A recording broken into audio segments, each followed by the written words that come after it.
pledge allegiance to the flag of the United States of America and to the republic for which it stands, one nation, under God, indivisible, with liberty and justice for all.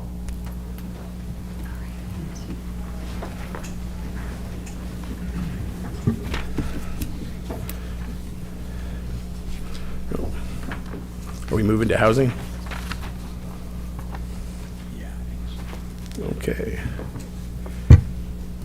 All right, we will adjourn to Garden Grove Housing Authority. It's me again.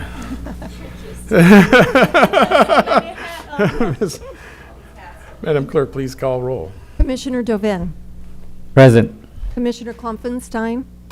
Here. Commissioner Tan Nguyen. Yeah. Commissioner O'Neill. Here. Commissioner Tran. Here. Vice Chair Kim Nguyen. Here. And Chair Bridegham. Here. And Commissioner Jones and Commissioner Beckles are absent tonight. Okay, we will move on to oral communications. I don't think we have any for the Housing Authority. Is there anybody here that wishes to address the Garden Grove Housing Authority? Okay, seeing none, we will close oral communications and we will move on to public hearings. Item 2A is adoption of a resolution approving the Garden Grove Housing Authority biennial budget for fiscal year 2023-24 and fiscal year 2024-25. This is a joint action item with the City Council, but does require it does require a public hearing. And Mr. Mr. Nguyen and Mr. Alvaro are here to give the report. Good evening, Chairman and Commissioners. The Housing Voucher Assistance Program is federally funded through the Department of Housing and Urban Development to assist very low-income families, seniors, and disabled persons in payment of rent on privately owned rental units. The Housing Authority subsidized over 2,400 families, and we also administered an additional 320 families from incoming portability. Incoming portabilities are participants from other housing authorities in other jurisdictions who moved into Garden Grove. An administrative fee is paid to the Garden Grove Housing Authority to administer these families. All Housing Authority rental units are inspected before admissions and annually or biannually to ensure they are decent, safe, and sanitary. It is estimated that each year Housing Authority staff perform nearly 3,000 inspections. We also administer the Family Self-Sufficiency Program. This program is for our current Section 8 participants and is designed to encourage tenant participation in education and career development. In addition, the Housing Authority has assets from former Garden Grove agency. These assets include land purchase with housing set-aside funds and several affordable housing agreements. Revenues generated from these agreements is used for the production of affordable housing and operational costs of administering the assets. I will now turn over to the Finance Manager, Mr. Alvaro Castellon, to complete the report. Good evening, Chairman and Commissioners. It is a pleasure to present to you the Housing Authority proposed biennial budget for fiscal year 23-25. And in order to continue the initiatives that our Housing Manager just presented on, we're proposing the following revenue and expenditure amounts for the Housing Authority. We have a beginning fund balance of about $5 million, and we're projecting a housing allocation from HUD of about $48.9 million in fiscal year 23-24. This brings the total sources to $53.8 million. On the expenditure side, we are proposing total expenditures at $49.6 million. We're budgeting $40.2 million in the voucher program, $4.8 in the HAP portability program, $613 in other housing programs such as the tenant-based rental assistance and legal expenses, and about $4 million for the administration of the program. This allocation funds about 19 positions. And we're also projecting an ending fund balance of about $4.2 million for fiscal year 23-24. In fiscal year 24-25, we're projecting the housing allocation at $51 million and total sources available at $55.2. Expenditures for 24-25 are proposed at $51.9 million, and we are projecting an ending fund balance of about $3.4 million.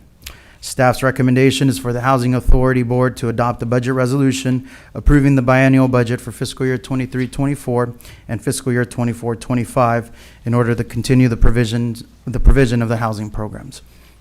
That concludes our presentation, and staff is available for any questions. Do we have any questions? Or do I you have- want to wait till? Yeah, I can wait. Questions for the, just questions on the presentation and Yeah. then public. All right, Commissioner Dovin. A question, do we have any mandatory reserve amount that we need to keep? Or can we expend all the way up to what's allocated? We can expend up to what's allocated, So there's no mandatory reserve? no mandatory. Thank you. Questions? Okay, we'll go ahead and open up the public hearing. Is there anyone wishing to address the housing, the Housing Authority on this matter? Seeing none, I will close the public hearing, and we will entertain a motion or comment. Oh, was there a question?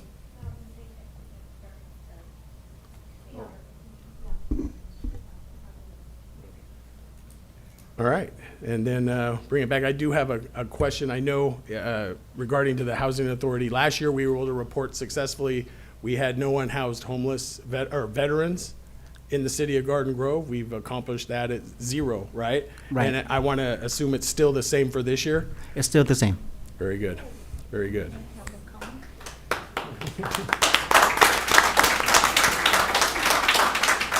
And Commissioner Cindy.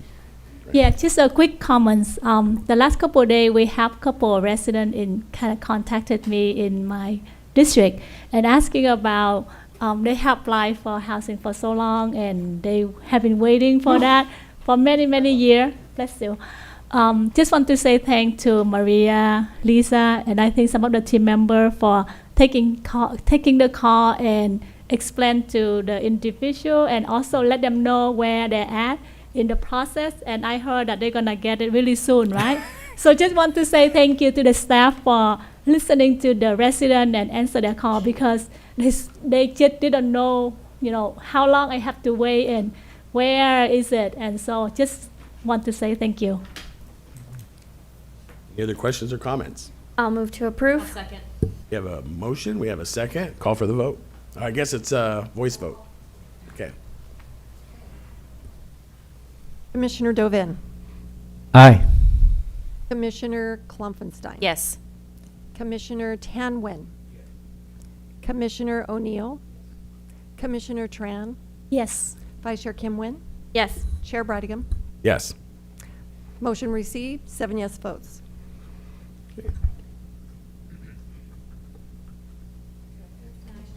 Yeah, Commissioner, yeah, you forgot, we got extra commissioners on. Okay. We will move on to matters. Is there any matters? Okay, seeing none, we will adjourn. The next regular Housing Authority meeting will be Tuesday, June 27th, at the Community Meeting Center.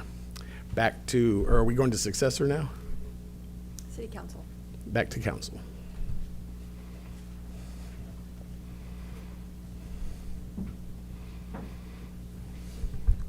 Okay, reopen the Garden Grove City Council. You get out of here. We'll reopen the Garden Grove City Council and move on to presentations. 1A.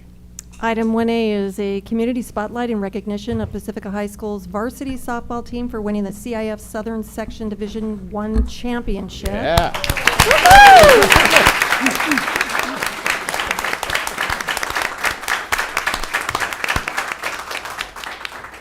And Assistant City Manager Maria Stipe will read the spotlight. Thank you, Ms. Pomeroy. This evening, the City of Garden Grove City Council is very pleased to recognize Pacifica High School's varsity softball team for winning the CIF Southern Section Division I championship. So I'd like to ask the Pacifica High School varsity softball team, Coach Tony Adino, assistant coaches Randy Franzman, Joseph Alvarez, Matt Swenson, and Brian Kleckton to please come forward along with all of the teammates. So if everybody can please come forward. Going to have you all kind of just stand along the front here. And then face the chair. So for 4 years, Tony Ardino has been coaching the Pacifica High School varsity softball team and was recently named the Orange County Coach of the Year by the Orange County Register. This season, with 23 wins and 8 losses, the Mariners recently won the division championship against Norco High School 15-9. With this win under their belt, the Mariners sealed their Orange County record 8th section title and ended the highest scoring section final in history. The road to becoming CIF champions was not easy, but the team stayed motivated and humbled by the team's inspirational motto, "We're not that good," Coach Tony Ardino came up with. This is a tongue-in-cheek slogan after he overheard a few opposing players saying that the Mariners were overrated. Junior left fielder Delania Mahe said, "It was a roller coaster of a season, but we showed that we can persevere through any hardships that can come our way. We can go through anything and still bounce back no matter what." As the season comes to an end, Coach Tony Ardino reflects on the team's hard work and says, "I'm very proud of our girls because of how much we sacrificed to get here, and it all paid off. Because of that adversity, that's exactly why we're CIF champions." At this time, the mayor and city council would like to present the Pacifica High School varsity softball team coach Tony Ardino and the assistant coaches with certificates for winning the CIF Southern Section Division I championship, along with the full team. Congratulations. We wish all of them the very best in all of their future academic and athletic endeavors. Congratulations.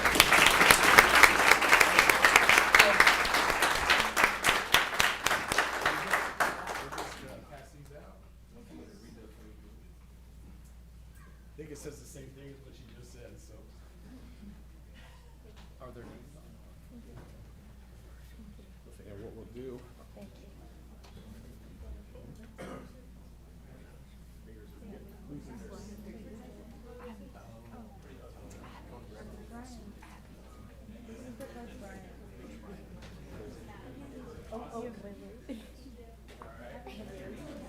And we'll give a few more here for the coach. And what I'm gonna do is have you guys come in here. We're gonna take a picture in the alcove here.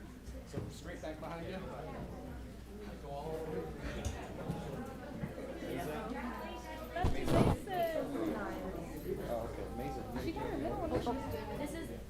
We can do it after. We'll do it after. Separate. We had 30 in here, so we can do this.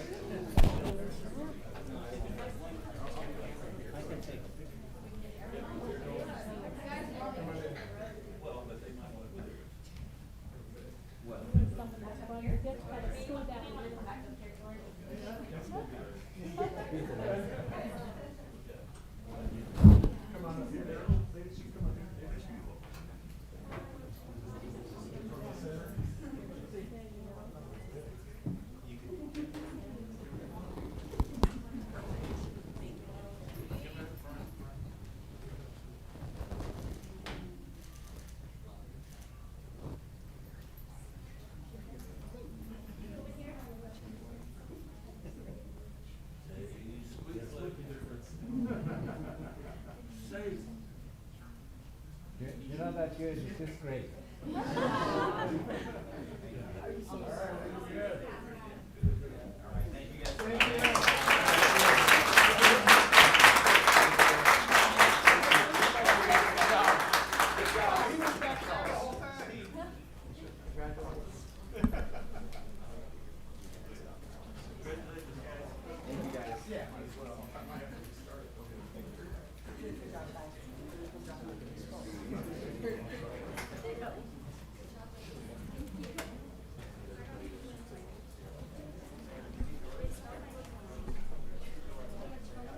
Sure, we'll do that. Good job, guys.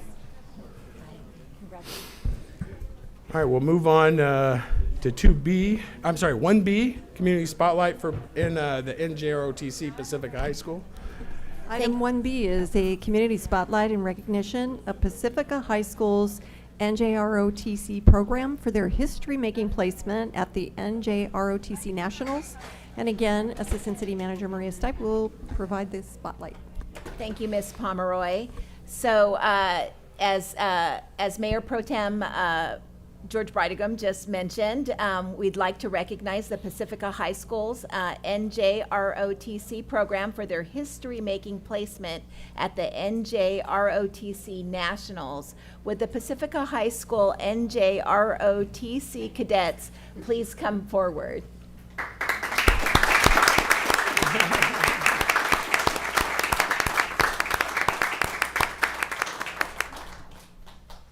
Okay, Pacifica High School's NJROTC program was first established in 1996 with the mission to instill confidence, self-discipline, and patriotism.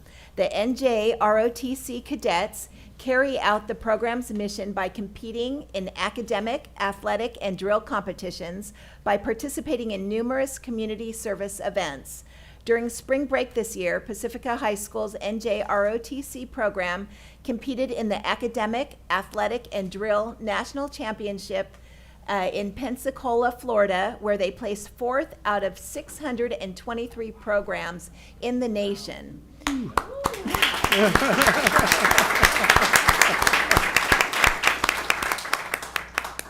Definitely worthy of applause.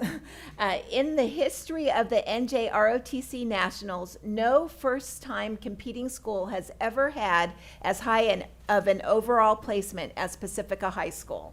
Many of the nation's finest NJROTC units participated in the NJROTC Nationals, which is known as the most comprehensive test of overall JROTC training and performance in existence. Led by Captain Todd Gier and First Sergeant James Haslip, the Pacifica High School NJROTC program qualified for the NJROTC Nationals by successfully competing in the Southern California Area Championships and the state championships. The cadets worked incredibly hard over the summer, before and after school, and over the weekends and holidays to prepare for this year's competition season. At this time, the mayor and city council would like to present the Pacifica High School NJROTC program with certificates in recognition of their history-making placement at the NJROTC Nationals. Congratulations and very well done.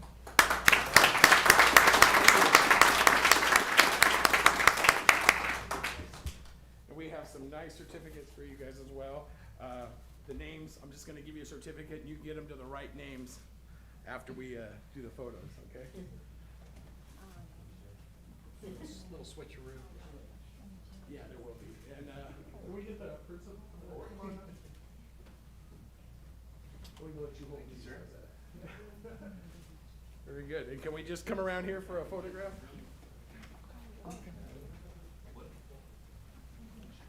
Thank you, sir. Yeah. Their names are? As a former ROTC member myself, I'm really happy. Mr. Principal, could you call out their names so we know who they are? That's a great idea. Well, hold on, let's get the photos and we'll. Sure. Can they open their? Yeah, hold open your certificate.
We'll give him time. And I'd also like to recognize that we have school board member Terry Rocco in the audience with us as well.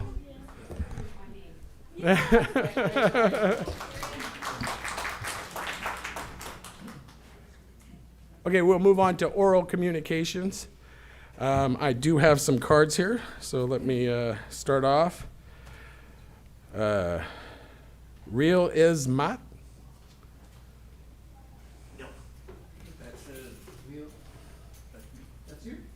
You change your name? It's got my name on there. Oh, down below. I'm sorry. Somebody explain this to George. I'm hard of hearing. Mr. Mayor Pro Tem and City Council, hardworking city staff, that says real easy math. Okay. All right?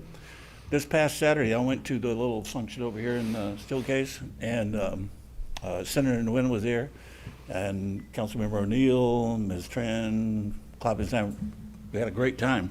But I heard some misinformation there, and I want to correct it. Somebody mentioned that gasoline taxes in the state of California were going up first part of July, 7.1%, because of an initiative that was passed years ago by the taxpayers of California. And that's not true. I did a lot of research. I checked with a couple of legal sources. There's no initiative that was passed that raised gasoline taxes. But a lot of people were still complaining about the price of gasoline. I happened to look around and notice that there were some people there drinking coffee from that great big company based in the Pacific Northwest. And I did a little math. If you want a large cup of coffee from that company, it's $3.50, and you get a 16-ounce cup. So if you want a gallon of that coffee, you have to buy 8 cups, because 16 times 8 is 128, which oddly enough is how many ounces there are in a gallon. So if you pay $3.50 and you need to buy 8 cups, how much is that for a gallon of coffee from that company? I'm going to help you out with that. That's $28.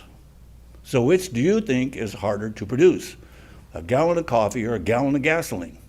So you have a choice. Quit drinking so much coffee or quit driving so much. There is one other choice. You could do what I did, buy a bunch of stock in Chevron and ExxonMobil, and I really don't care how high the price of gasoline goes because I'm making money. It's paying my bills. I don't really care. So you guys keep driving, forget those EVs, buy that gasoline. I need the dividends. Thank you.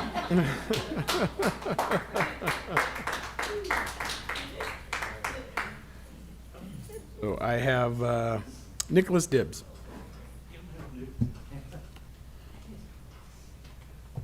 Mayor Pro Tem George Bradigan, members of the City Council.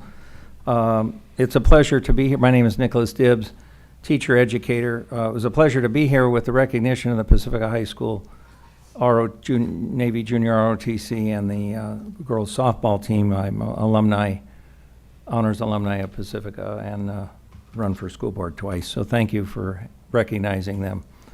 I do want to bring to your attention, and I've mentioned this in the past, the importance of allowing people to speak here who can't be here in person for medical or other conditions and or disabilities under the ADA Act. You allowed people to call in during the pandemic. I'm asking that the council please don't forget this important request. I'm not making this request for me, obviously, because I'm here. But for those people like Mr. Craig Durfee and others who cannot be here, they should be afforded an opportunity to provide their 3 minutes of public comment. I have provided you with an email on his behalf which gives 7 important points, and we're asking that Lisa Kim respond on behalf of the council, City Manager Kim, to these 7 points, which have to do a lot of it with increasing the green space here in Garden Grove. I won't go into the 7 points, but I will, since Mr. Durfee can't be here, I'll play part of what he said. Grove.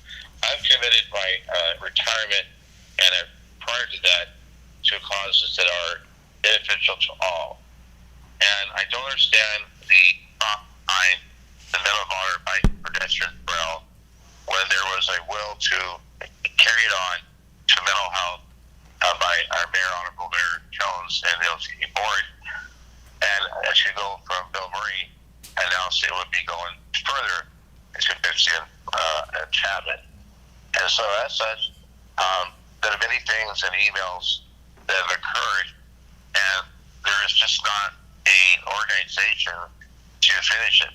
The heat index is a real issue now, and there need to be some benches and some shade and drinking, and combined with the urban, what they call the general plan, calls for covering walls for graffiti, which I brought before the planning commission, and it's anti-code to save money. Wood chips, it brings tourism, increases the value of property by green space. It helps ecotherapy for mental health and for tourism. It's not being organized in the way, for me to understand, for all the writing I've done about the issues and pictures.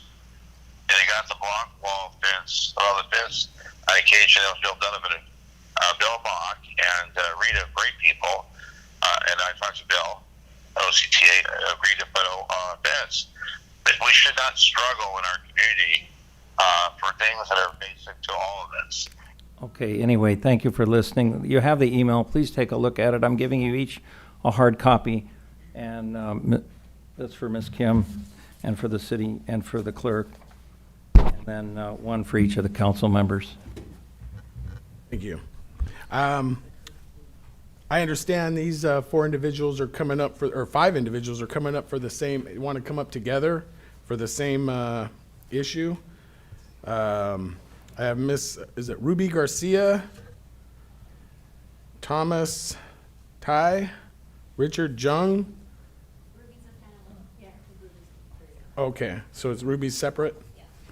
It got clipped in there. Okay, so let's call Ruby Garcia first, then we'll call the rest of them.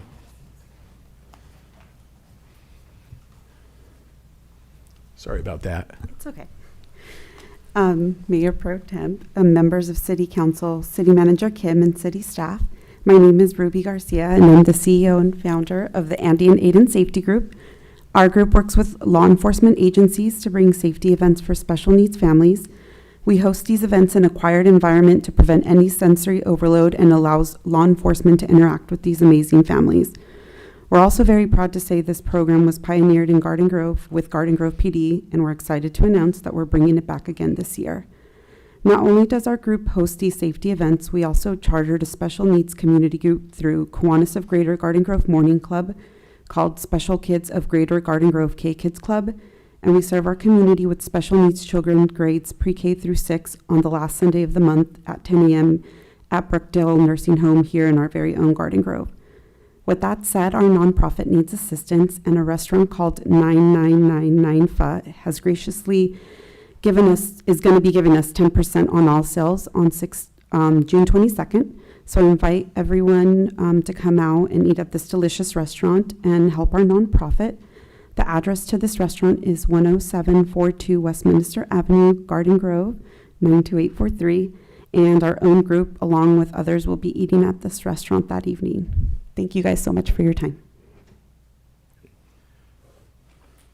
Okay, we will bring up for the festival Mr. Stephen Mai, Mr. Peter Kim, Richard Jung, and Thomas Tai.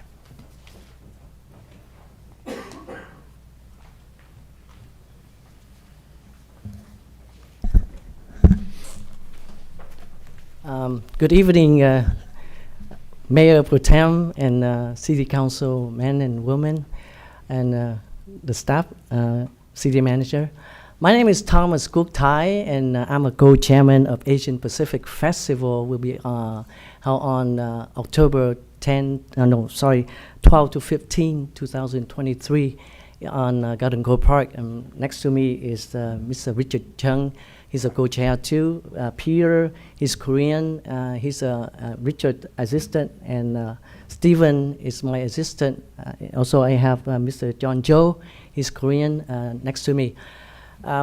Ladies and gentlemen, first of all, I would like to say thank you to the city staff of Garden Grove, Janet, John, Sean, even Lisa Kim was helping us to put everything together so we can stay in front of you to asking and put up an agenda to ask you to say yes and vote yes for us to have the festival on Garden Grove.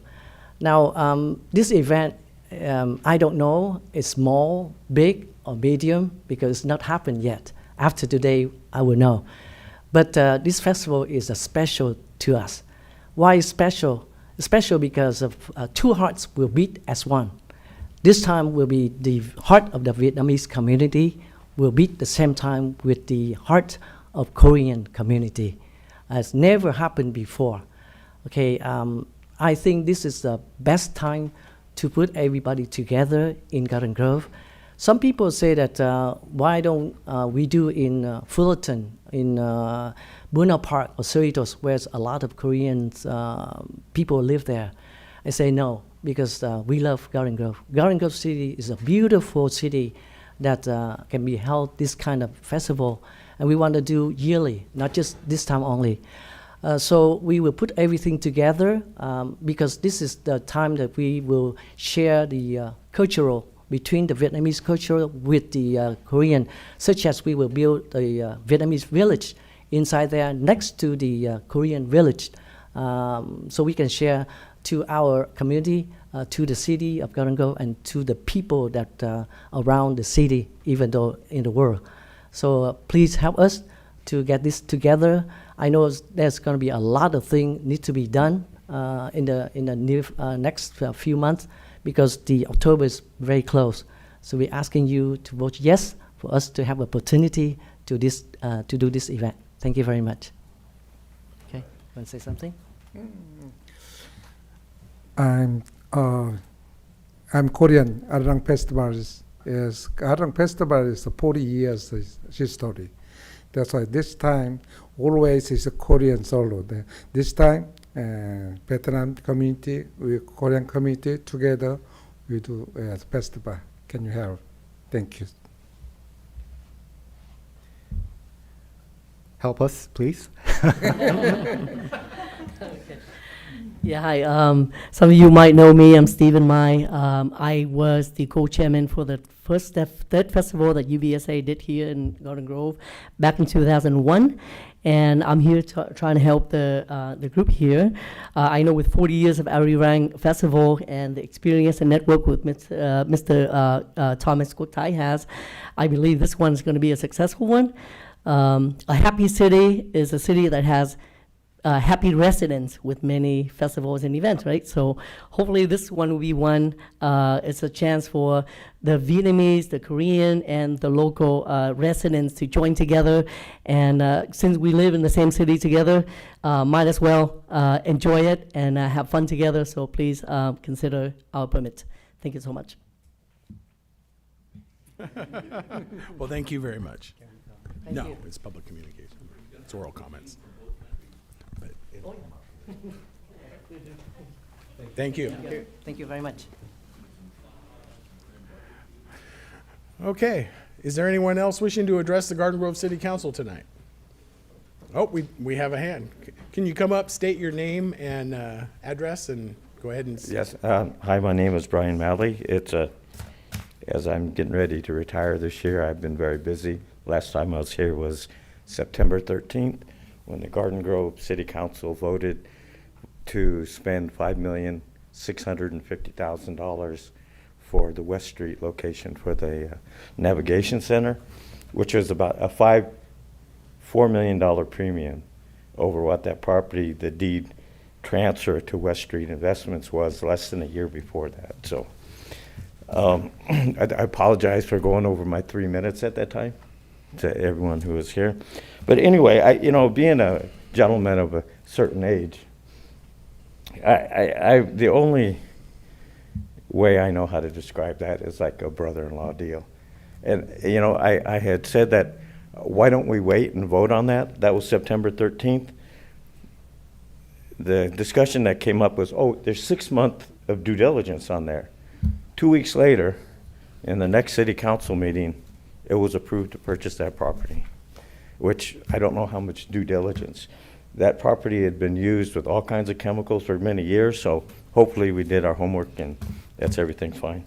Anyway, that's all I want to say on that. The second one is on the April 25th. I've been out of the country, so I've been catching up. On the April 25th, the Garden Grove City Council passed a consent item authorizing up to 5 members of the council to go to Korea.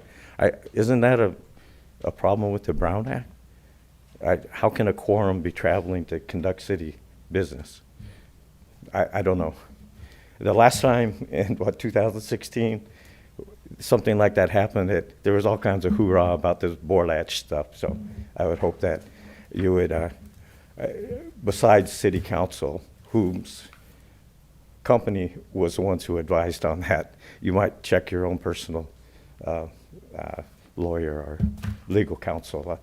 Thank you. Thank you. Anyone else wishing to address the Garden Grove City Council? Okay, seeing none, I'm going to close oral communications, and we will go to written communications 3A. Item 3A is a consideration of a written request from the Korean Festival Committee of Orange County to host the Arang Festival at Garden Grove Park on October 12th, 2023 through October 15th, 2023. And Ms. Palayo from Community Services is here to give that report. Good evening, Mayor Pro Tem and members of the City Council. Staff is here to convey the written request on behalf of the Korean Festival Committee of Orange County to conduct the 39th Annual Arirang Festival at Garden Grove Park. That would be starting on Thursday, October 12th through Sunday, October 15, 2023. For almost 40 years, the Korean Chamber of Commerce of Orange County and nonprofit organizations have hosted the annual Arirang Festival, formerly known as the Korean Festival in Garden Grove. In more recent years, the festivals have been held at Garden Square parking lot on Garden Grove Boulevard. The organizers have provided an event layout that includes carnival rides, food, vendors, traditional Korean entertainment, and other activities for families to enjoy.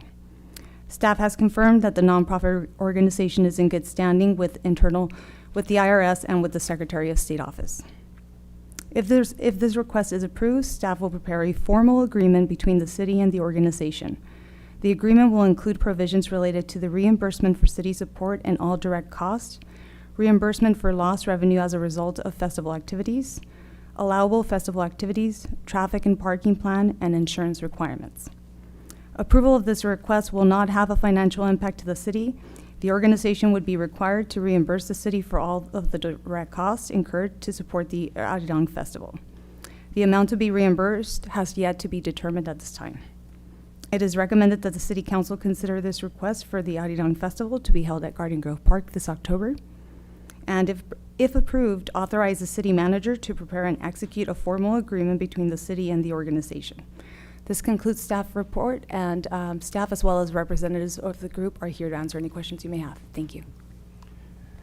Do I have any questions of staff? Councilmember Dovin? I'm going to reserve my question for staff, but I do have some comments before I vote on this item to the presenters and applicants.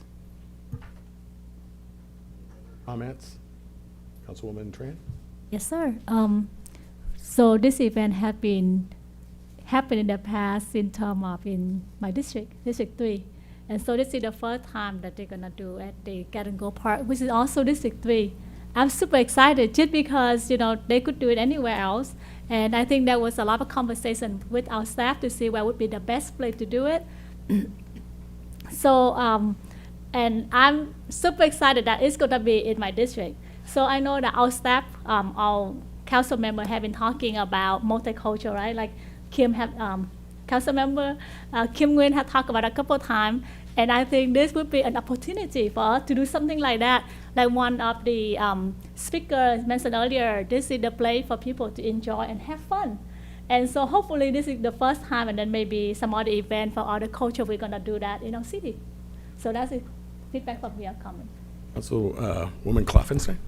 Yeah, I've had an opportunity to look over the proposal as well as the event map and layout. It looks like a lot of time and work has been put into both.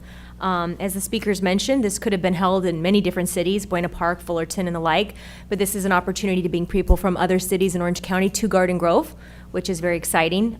This is a multicultural event that I think will be well attended, and I'm in support. Obviously, I think there's others that are as well, but I'll move the item. Councilwoman Kim Nguyen? I'll second it, but I do have a question and comment.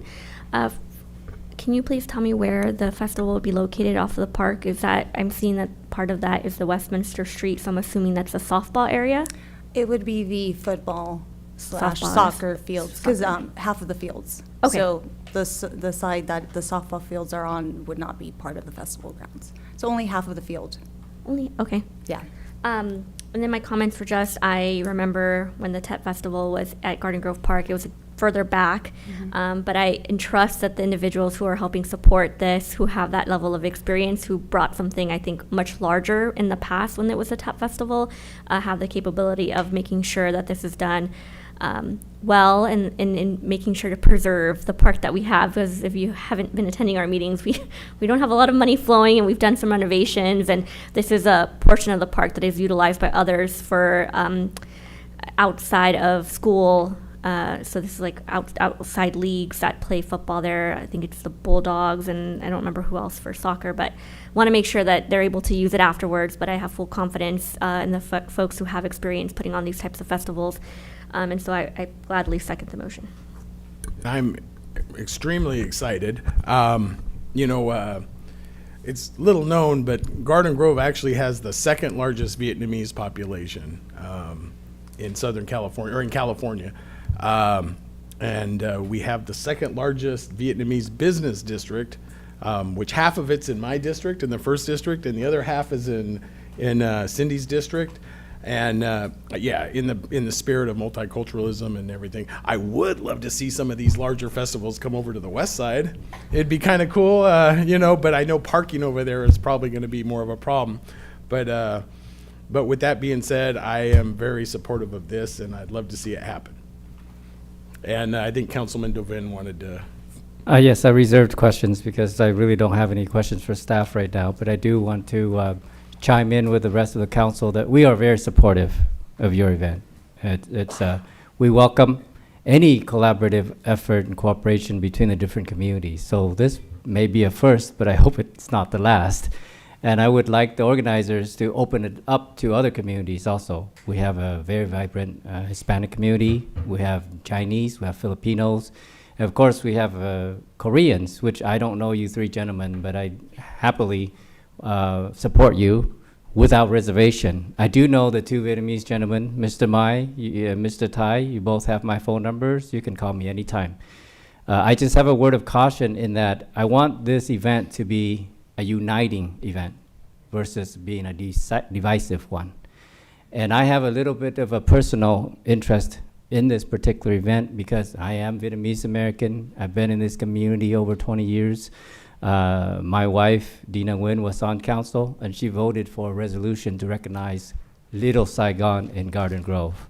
So if you can, please recognize Little Saigon Garden Grove in your event. We are also a Korean business district. So as much as we can work together to internationalize, to bring in as many people to this event as possible, I'm all for it, and I want this event to grow. If it grows as big as the TET Festival, great. Let's grow this Asian festival. But beware that we have some sensitivities. So who you invite as sponsors and who you invite as guests may cause controversy. And I trust Mr. Mai because his integrity as a co-chair of UVSA way back when. I know him personally, that I trust him. And I trust Mr. Tai. I go to his mall, the QT over there, and I patronize that business. And I actually ask everyone to patronize that business because it is Garden Grove, right in Miss Councilwoman Cindy Tran's district. And as the mayor says, you have an open invitation to his district should you want to do events over there. So we welcome you. Thank you very much. We support you without reservation. I will vote for it. Just a word of caution, there are going to be people who might undermine your cause, but don't worry about it. We'll stick it out, and we want this event to keep coming back every year. So thank you very much. John, you have a question? Yeah, I was just going to chime in. You're going to have unanimous support, but I really like the fact, I've been to all the Korean festivals in the past, and they've always been very outstanding, and also the Vietnamese festivals.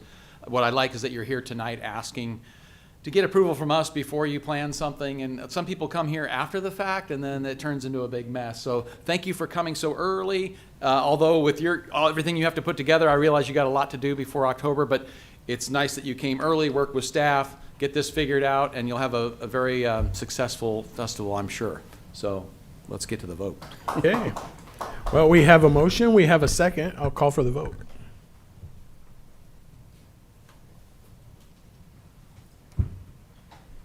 Motion received, 6 yes votes.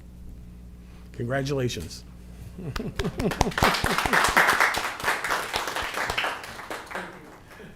We will move on to 3B. Item Hold on, three- hold on one Oh. quick second. Just to note for minutes later, it marked Councilmember Bradingham as absent and not Mayor Jones. So make sure that's corrected for minutes. Oh, Yeah, it says yeah. absent G. Bridingham. Just so, Oh, yeah. so that we don't have to make that correction next meeting for minutes. Yeah, maybe I'm invisible. I'm not No, here. it's okay. Terry can just change it in the minutes. It's a good It's fine. catch. Good catch, Kim. Always. Good catch. I'll make a note of it verbally. All right. Because it's going to show up now every time. Okay. All right. 3B. Okay. Item 3B is consideration of a written request from the Honoring Our Fallen organization for approval of temporary closure of city streets for the Independence Day Freedom Parade on Saturday, July 1st, 2023.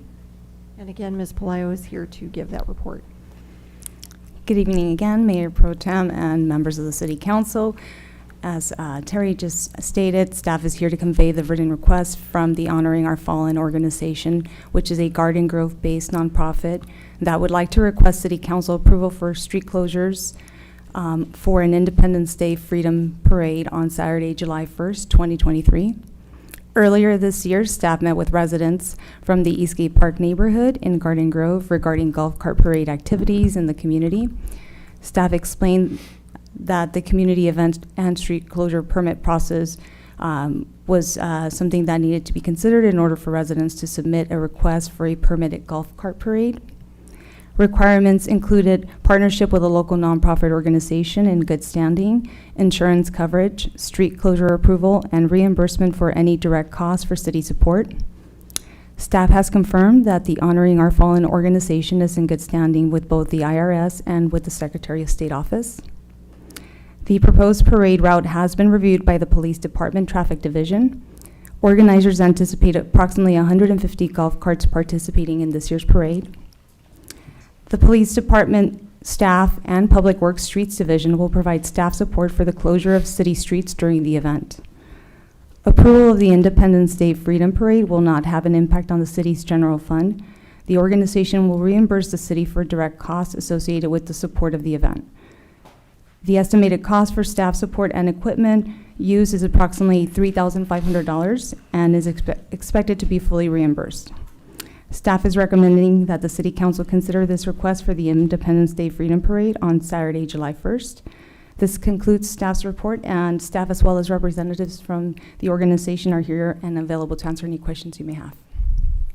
Are there any questions of staff? Any comments?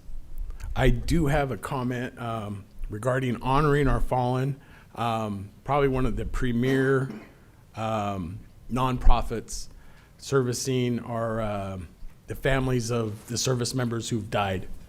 They go all over the world, fly everywhere, bring the remains back, take care of the psychological and financial burden of the families. Probably one of Garden Grove's most premier nonprofits. I'm honored that they're based out of my district, and this is raising money for that organization and maintaining a tradition of golf cart parades in West Garden Grove that have been going on under the radar for a long time. Now they're doing it legit. So with that being said, I'll entertain a motion. I'll second it. Okay. We have a motion. We have a second. Call for the vote.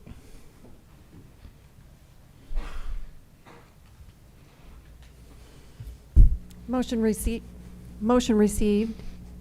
6 yes votes with Mayor Jones absent and Mayor Pro Tem Bridingham voting in his place, in his Thank you. chair. Okay, we are going to actually recess for 5 minutes, and we need council to step outside for a photo op at that point. So we'll take a 5-minute recess.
Member Dovin. Present. Member Klopfenstein. Here.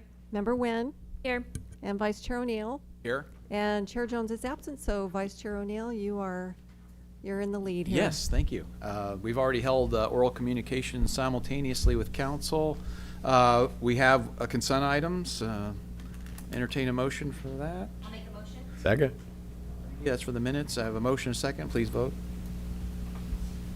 Motion received, 6 yes votes. All right. At this time, we do have a public hearing. I'll go ahead and let the clerk read that, and then we'll have a staff report. This is item 3A on your agenda. It's adoption of a resolution approving the successor agency's biennial budget for fiscal year 2023-24 and fiscal year 24-25. And Alvaro is here to give that report. Good evening once again, Chairman and board members.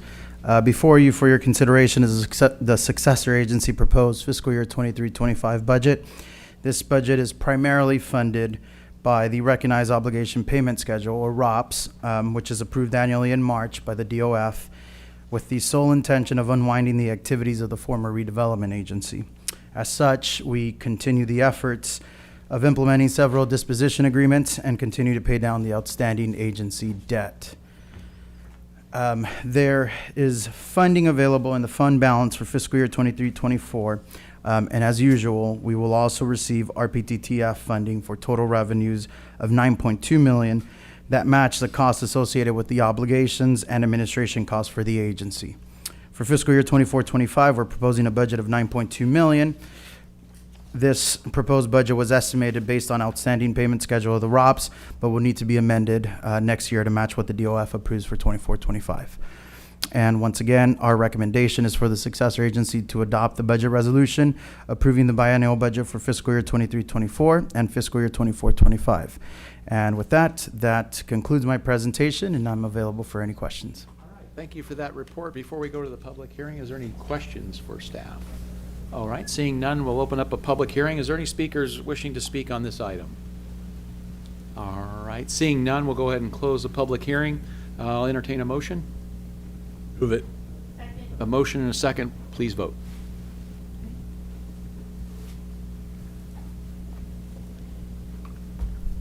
Motion received, 6 yes votes. All right, thank you very much. Any matters from agency members? Seeing none, we'll go ahead and adjourn till the next meeting, Tuesday, June 27th. Thank you very much. I think we're going to go to sanitary. Is that correct? Yep. It looks like it, yes. I guess I'm up again. And you're up again, yeah. So thank you. I'll call the Garden Grove Sanitary District Board of Directors meeting to order. If the clerk could please call the roll. Member Brightigam. Here. Member Dovin. Present. Member Klopfenstein. Here. Member Nguyen. Here. Vice President Tran. Here. President O'Neill. Here. And Member Jones is absent. Thank you very much. We've already held oral communication simultaneously with council. We do have 4 public hearings tonight. We will be handling all of these individually. So we'll be given we'll read it, we'll have a staff report, same scenario, and then we'll have a public hearing and then a separate vote on each one. So at this time, we'll go to item 2A. Item 2A is adoption of a resolution to collect refuse collection and disposal service charges on tax roll for properties located in Improvement District Number 1. And Ms. Song is here to give the report. Thank you. Good evening, Mr. President and members of the board. The item before you is a resolution calling for a public hearing to authorize refuse collection and disposal service charges for properties located within the Improvement District Number 1 to be collected on the county's property tax roll. Improvement District 1 was established in 1997 as part of the Orange County reorganization. As part of the reorg, the Garden Grove Sanitary District became a subsidiary of the city. The properties located in the district were formerly in Midway City Sanitary District, and the refuse collection and disposal service charges were historically placed on the property owner's annual property tax bill. Per request from those property owners, the district is continuing this collection method. In order to do this, the board must annually conduct a public hearing and approve a report detailing the charges proposed for each parcel. Once approved, this report will be submitted to the county assessor's office, and the corresponding charges will then be placed on the owner's property tax bill. The service charge for standard residential service includes 1 recycling bin, 1 green waste bin, which will also collect the food waste and organics, and 1 general trash bin. Monthly service charge will be $27.29, effective July 1st, 2023. Upon completion of the public hearing, we recommend the board to adopt a resolution and authorize the collection on the tax roll for disposal and refuse collection fees in Improvement District Number 1 by 5 affirmative votes, and direct staff to file the necessary documentation with the county for the collection of these fees and property tax bills. This concludes my report. I'll be happy to answer any questions you may have. Thank you. Thank you very much for that. Any questions before we go to public hearing? Seeing none, I'll go ahead and open up the public hearing for anyone who wishes to speak on this specific item. Come on up, Mr. Dibbs. Hi, I'm Nicholas Dibbs. I'm a homeowner in Garden Grove. I don't know where Improvement District Number 1 is. That should be West Garden Grove area. Okay, because I I'm don't... not sure if you're specifically in that, but... Yeah, I'm in West Garden Grove, so I don't recall receiving anything in the mail about this, so... This is an annual event? This is just to keep it on the way it was, where they keep putting it on the property tax. That's Oh, okay, it's the existing... you won't get notified for that. It's just to Oh, keep it's not doing it's not an increase It's then? not a... No. This is an annual, if you're delinquent in your trash bill, basically, it will go on your taxes. Okay, all right. No, So this it's is not... this it's is not not a- for delinquent. This is for the actual charges for refuse collection. Oh, this is the charges. The district one is separate than the rest of the city. Yes. Okay, Yes. well, Sorry. Thank you very much. Well, I just wanted... I didn't receive anything in the mail, so Okay. I'm assuming that this is not a fee increase? No. It is Or not. requested fee increase? It is not. Omar, okay. So thank you. But... Any other speakers? Okay. Seeing none, we'll close the public comment. Is there a report from the secretary? Okay, so President O'Neill and board members, as of the close of the public hearing, the city clerk's office has received no protests, 0 protests regarding this assessment. Therefore, there is not a majority protest. Thank you for that. Is there any member discussion or a motion? I have a motion and a second. Please call for the vote. I'm sorry, who was the first? George, I think, and Kim.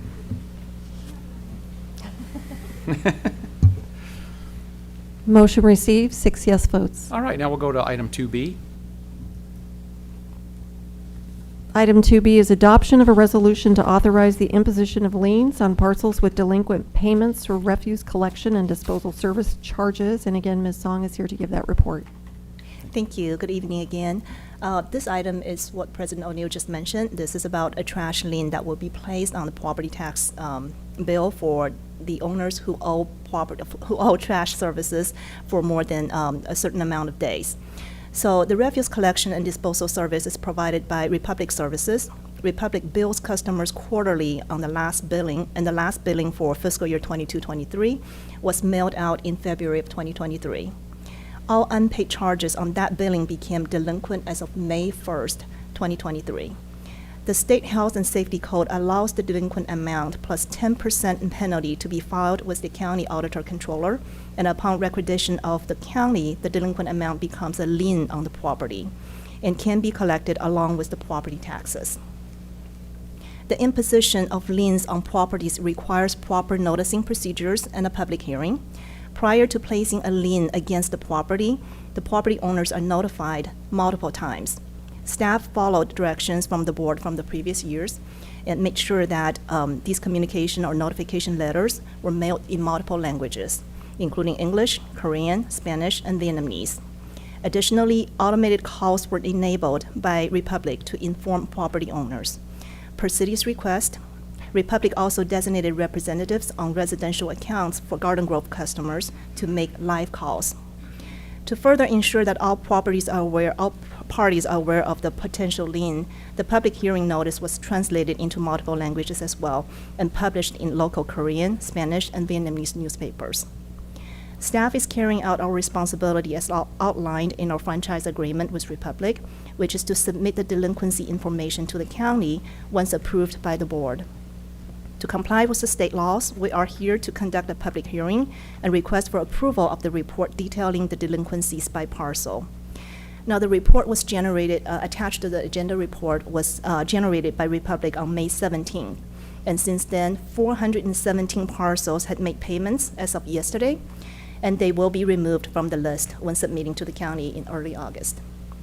Upon completion of the public hearing, we recommend the board to adopt the resolution and authorize the collection on the tax roll of delinquent refuse disposal and collection charges by 5 affirmative votes, and direct staff to file the necessary documentation with the county for collection and the delinquent accounts on the property tax bills. This concludes my report. I'll be happy to answer any questions.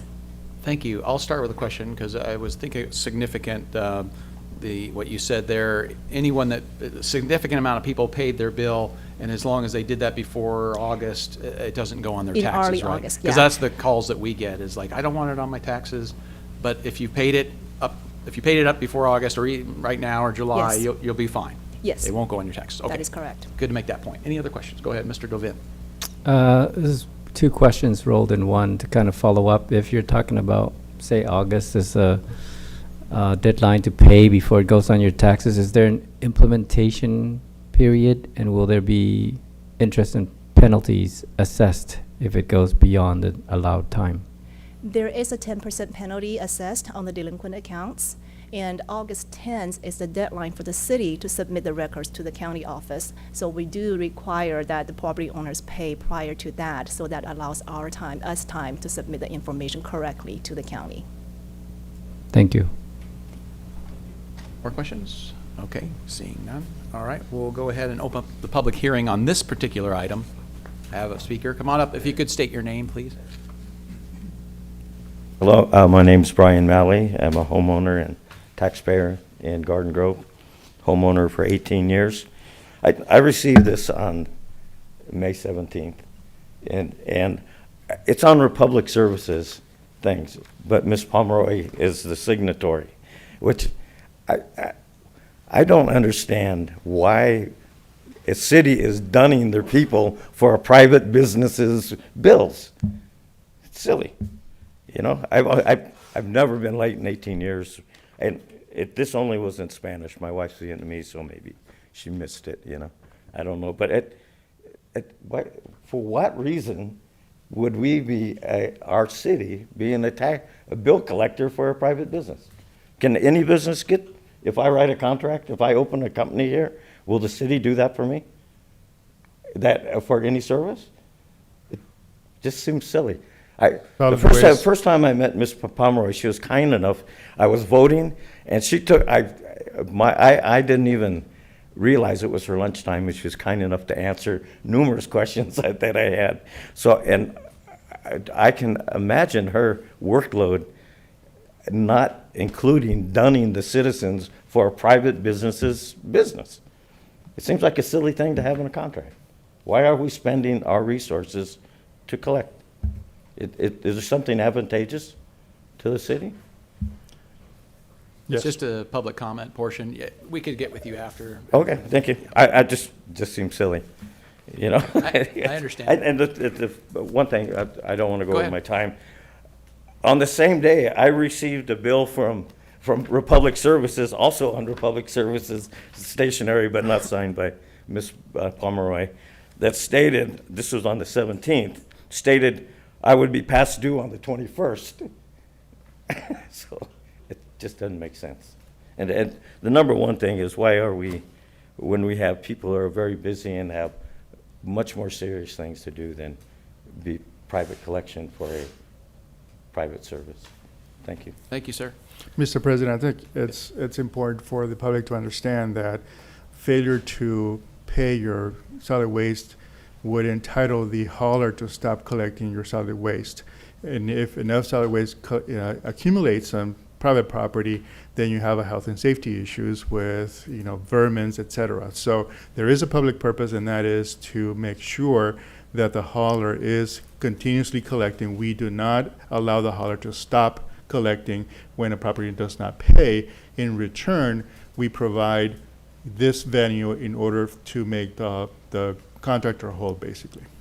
And could you state, the city's been doing that for forever, as long as I know? At least Yes. 30 years that I'm aware of. Yes. Yeah. Okay. Thank you. Any other speakers? Mr. Dibbs. Yes, I just want to point out, as a homeowner on the west end, we used to be under Midway City Sanitary District. And as far as I know, all the homeowners on West Garden Grove, our sanitary bill comes through the property tax. already. So we pay that. So there's no need to put a lien because it's already on the property tax rolls in the West End. On the central and east part of Garden Grove, you have a different billing system. The question I have, or thought for the council, is at some point, if it's not this year, would it be maybe next year, unifying this all so that it's uniform across the board? No? George shakes his head. So anyway, to make it more uniform across the city so that it's the same for everybody as far as the billing on the property tax. But anyway, that's all I can say about that. So keep up the good work. We do need, that Republic does a great job. Thank you. Okay, thank you, Mr. Dibbs. Any other speakers? Seeing none, we'll close the public hearing on. The public hearing can be Public closed, but can I make a comment? Yeah, I'm going to go to your Okay. comment right now. So we're going to close the public hearing, unless there's any other speakers. We're closing the public hearing. It's closed. Members from members.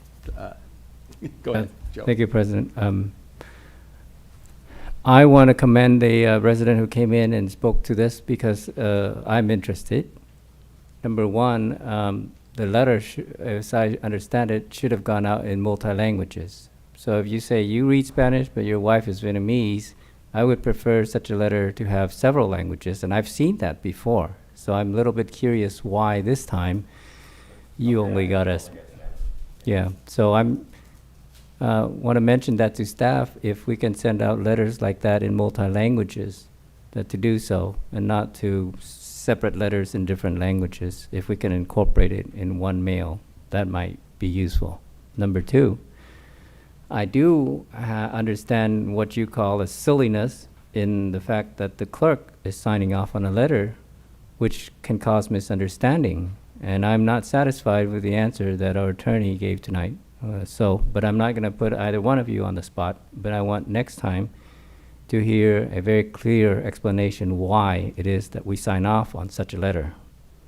So if you can do a little bit of research, because I don't want our residents to be confused and take issues that we are acting as collectors for a private service.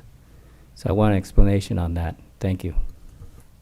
Before I entertain any other comment, the Secretary, do you have a report on that item? President O'Neill and board members, as of the close of the public hearing, the city clerk's office has received 0 protests regarding this assessment, and there is not a majority protest. Thank you. That's procedure. Any other discussion? I'll entertain a motion. Have a motion to move it? I'll second. And a second. Please call for the vote.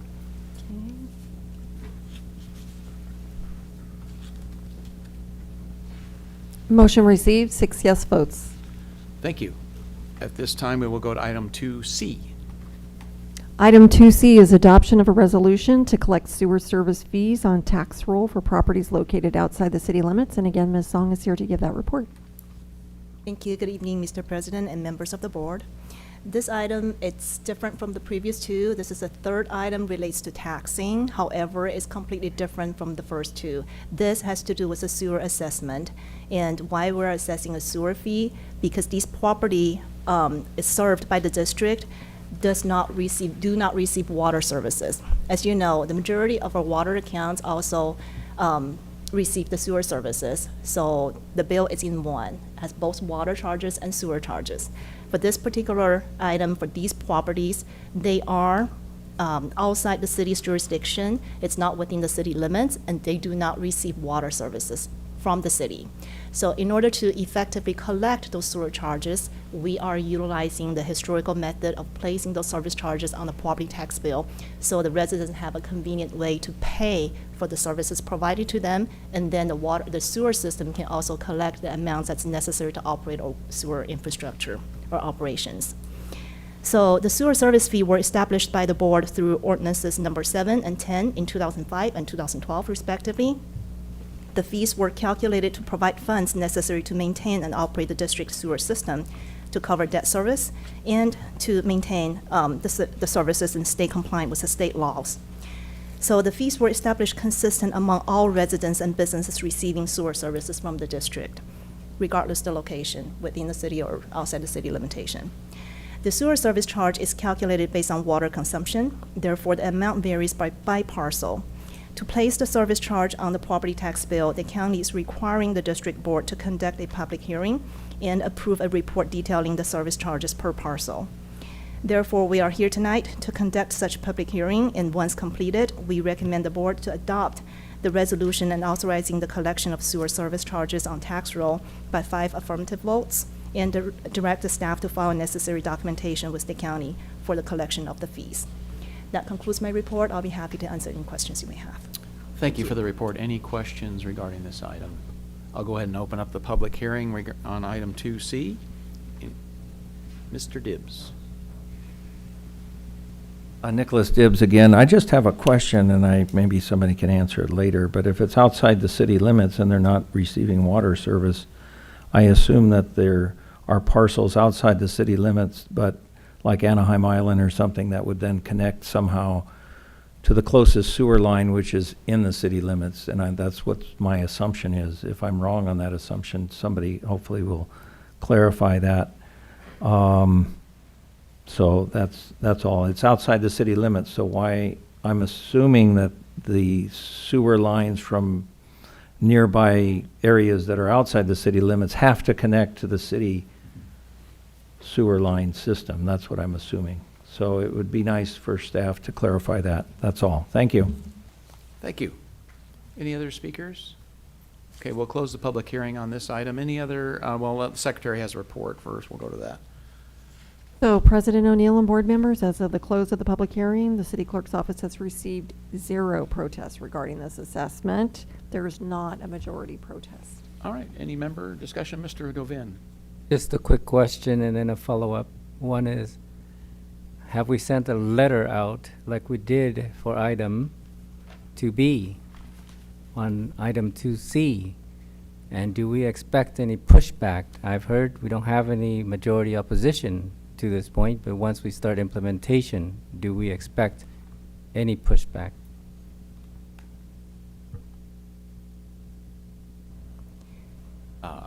I could probably answer that. I mean, these are annual events that most people are used to seeing either on their tax bill or their trash bill.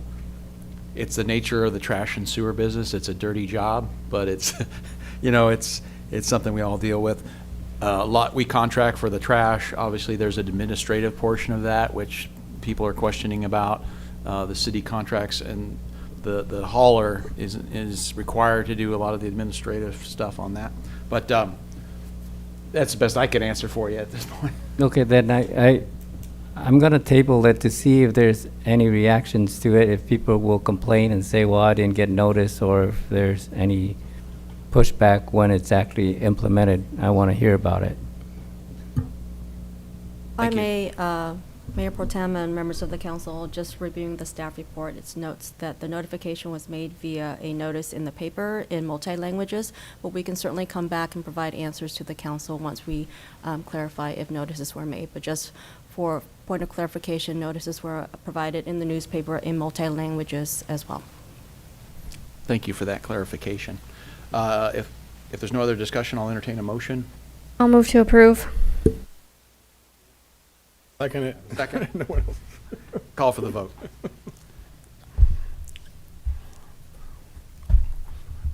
Motion received, 6 yes votes. Thank you. Last item, 2D. We have a staff, if we could read that and have a report.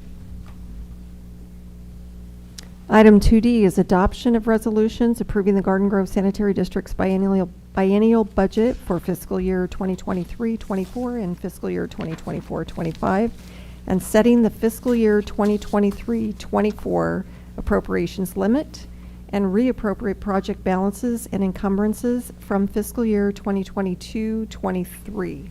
And Ms. Song and Mr. Alvaro are here to, Mr. Castillon is here to give that report. Good evening once again, members of the Sanitary Board. Before you now is the proposed fiscal year 23-25 budget for the Sanitary District. The Sanitary District operates 2 distinct programs. One is the maintenance of our sewer system, and the other one is the solid waste administration. The proposed budget will enable the district to continue planned sewer capital programs, including $10.7 million in 23-24 and $7.5 million in 24-25. We'll also continue sewer mainline inspections, continue with public education for fats, oils, and grease control to stay compliant with environmental regulations. And the district will also implement the mandatory organics and traditional recycling programs per SB 1383, which is the organic waste law. And as part of the budget, we are proposing an additional $400,000 in one-time funding to procure compost and mulch to be in compliance with SB 1383. And we will also continue to provide street sweeping and bus shelter trash cleanup. And lastly, we will continue to monitor the landfill. The sanitary district's two programs have different funding sources. On the left, you'll see the sewer funds, and on the right-hand side is the refuse fund. The sewer budget totals $22.5 million for fiscal year 23-24 and $19.5 million for 24-25. The budget is funded by operating revenues and a healthy working capital. For refuse operations, total budget is approximately $3.6 million in 23-24 and $3.1 million in 24-25. The decrease that you see in 24-25 is primarily due to the $400,000 in one-time funding that I just mentioned earlier. On the revenue side, we're projecting $3.4 million in 23-24 and $3.5 million in fiscal year 24-25. Staff's recommendation is for the board members to adopt a resolution approving the biennial budget for fiscal year 23-24 and 24-25, and adopt a resolution to set the appropriations limit for 23-24, and adopt a resolution to reappropriate project balances and encumbrances from fiscal year 22-23. That concludes my presentation, and I'm available for any questions. Thank you. Any questions from members? Seeing none, we'll go. I do have go a ahead. question. I think I brought this up in agenda review, but I'm going to bring it up again, which is this budgetary burden of purchasing mulch. It came from a state bill. It's basically a mandate that we can't refuse. We're not, under voluntary compliance. It's mandatory. I also know that we haven't received any assistance from the state to offset this cost that the city is now having to bear.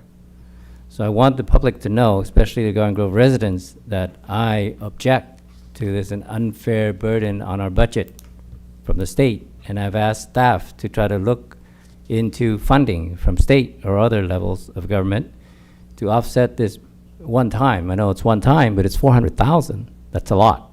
And it's as a result of the state bill. So I want the residents to know this is not something that we accept easily and just say, yeah, we got this state bill and we have to comply. We're very publicly reporting to our residents that this is a burden passed on to the city from the state, and we have really no recourse other than to expend the one-time cost, which I'm going to vote on with a caveat that we're going to keep looking for federal and state sources to offset this one-time cost. Thank you. Any other questions before we go to public hearing? Seeing none, we'll open up the public hearing on item 2D. Mr. Dibbs. Nicholas Dibbs again. Members of the Sanitary Board, first off, thank Councilman Joe Devin for bringing that up, that the state passes these mandates, but then they don't provide funding, which is a problem not only in the city government, but in our school district as well. So as a teacher, educator, science teacher, I'm concerned about that also, so thank you for bringing that up. I do want to mention something I did bring up at the last school board meeting, which relates to budgets, and that is, this is a biannual budget, but my question for the sanitary board and the staff is there an incentive for efficiency whereby if you don't use up all your budget money in the biannual budget, can it carry over to the next biannual budget? Because if there isn't, then what happens is then when you get to the end, people want to just spend money just to use it up, as opposed to conserving it. And well, if you can conserve it and pass it over to the next budget year, conserve those funds, then there's kind of instead of just people spending the money at the end just to use it up, because if they don't use it up, it's gone. So is it a use it or lose it, or can you, if you're able to save money along the way, can it be saved for the next year? So that's just a question I have, and maybe you folks can think about that. You probably know the answer and I don't. So anyway, I'm just asking the question. Okay. as a naive public member. We talk a lot. We can talk after. Okay, thank you. All right, any other speakers? Seeing none, I'll close the public hearing. We have a report from the secretary on this item also. Oh, we do not have a report on this item. My paperwork said it. Is there any other member discussion on this item or a motion? I'll make a motion. A motion to approve? Do I have a second? I'll second. I have Joe has a second. Let's call for the vote.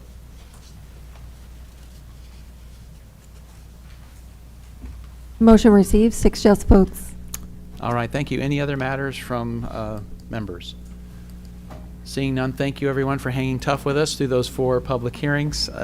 It's a Sanitary district yeah, meeting of the year. it's a dirty job, but I enjoy it.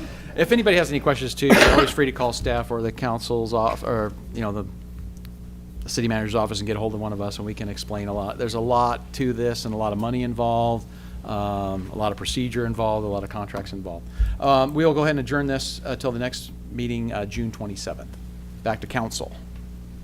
Okay, we will reconvene the Garden Grove City Council and move on to consent.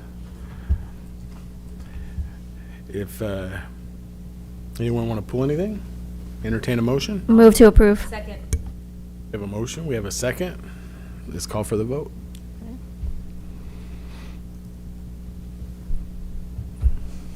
Motion received, 6 yes votes. All right. We will move to the public hearing. Huh?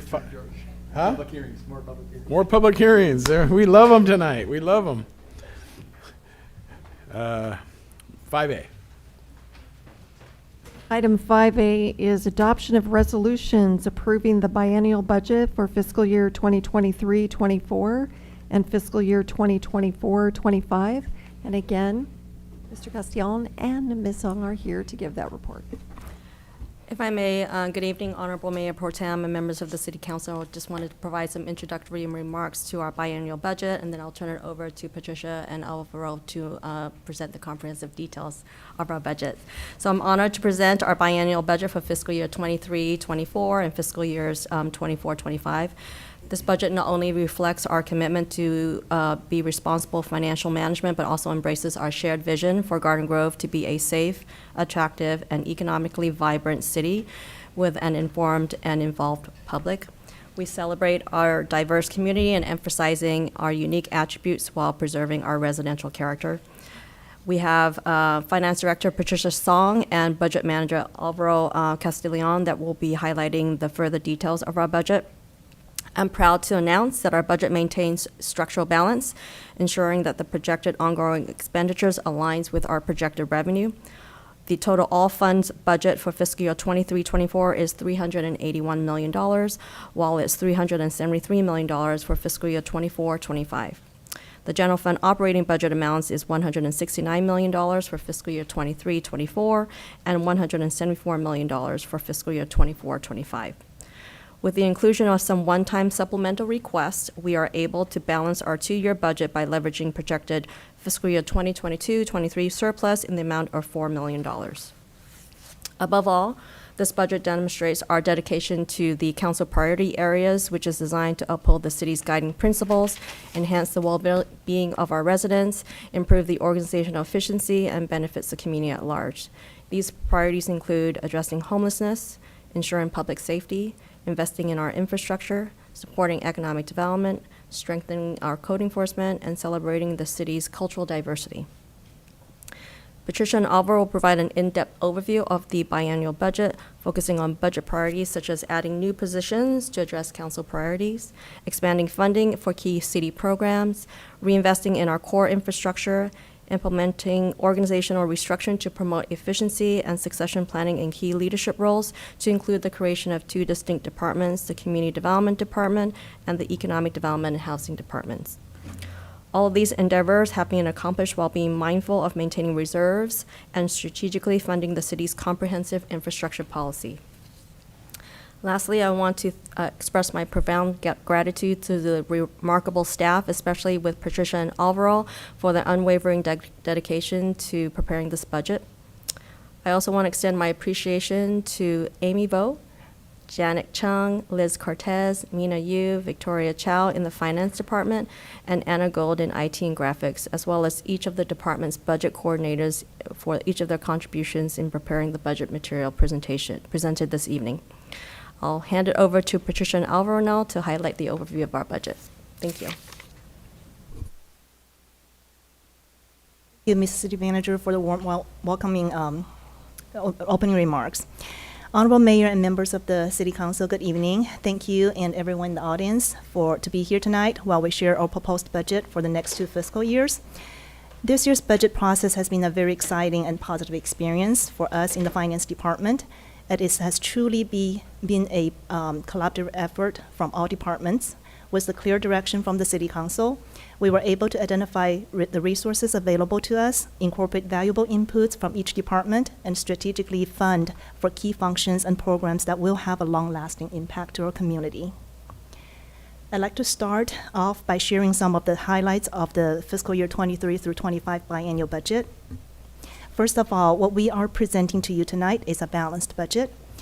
A balanced budget ensures that revenues generated during the budget cycle are sufficient to cover the proposed expenses. I will introduce some of the key terminologies used in budget that will be, I will reference them throughout the presentation tonight. As you may recall, the city took some drastic measures during fiscal year 2020 in response to the pandemic. Vacant positions were eliminated and numerous programs were cut. In 2021, when the current 2-year budget were adopted, the city was just starting to recover from the pandemic.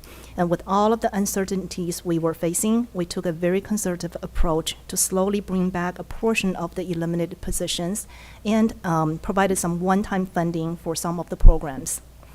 Following the significant labor and material shortage in 2022, the beginning of 2023 marked the highest inflation in recent history, pushing the cost of doing business to a historical high.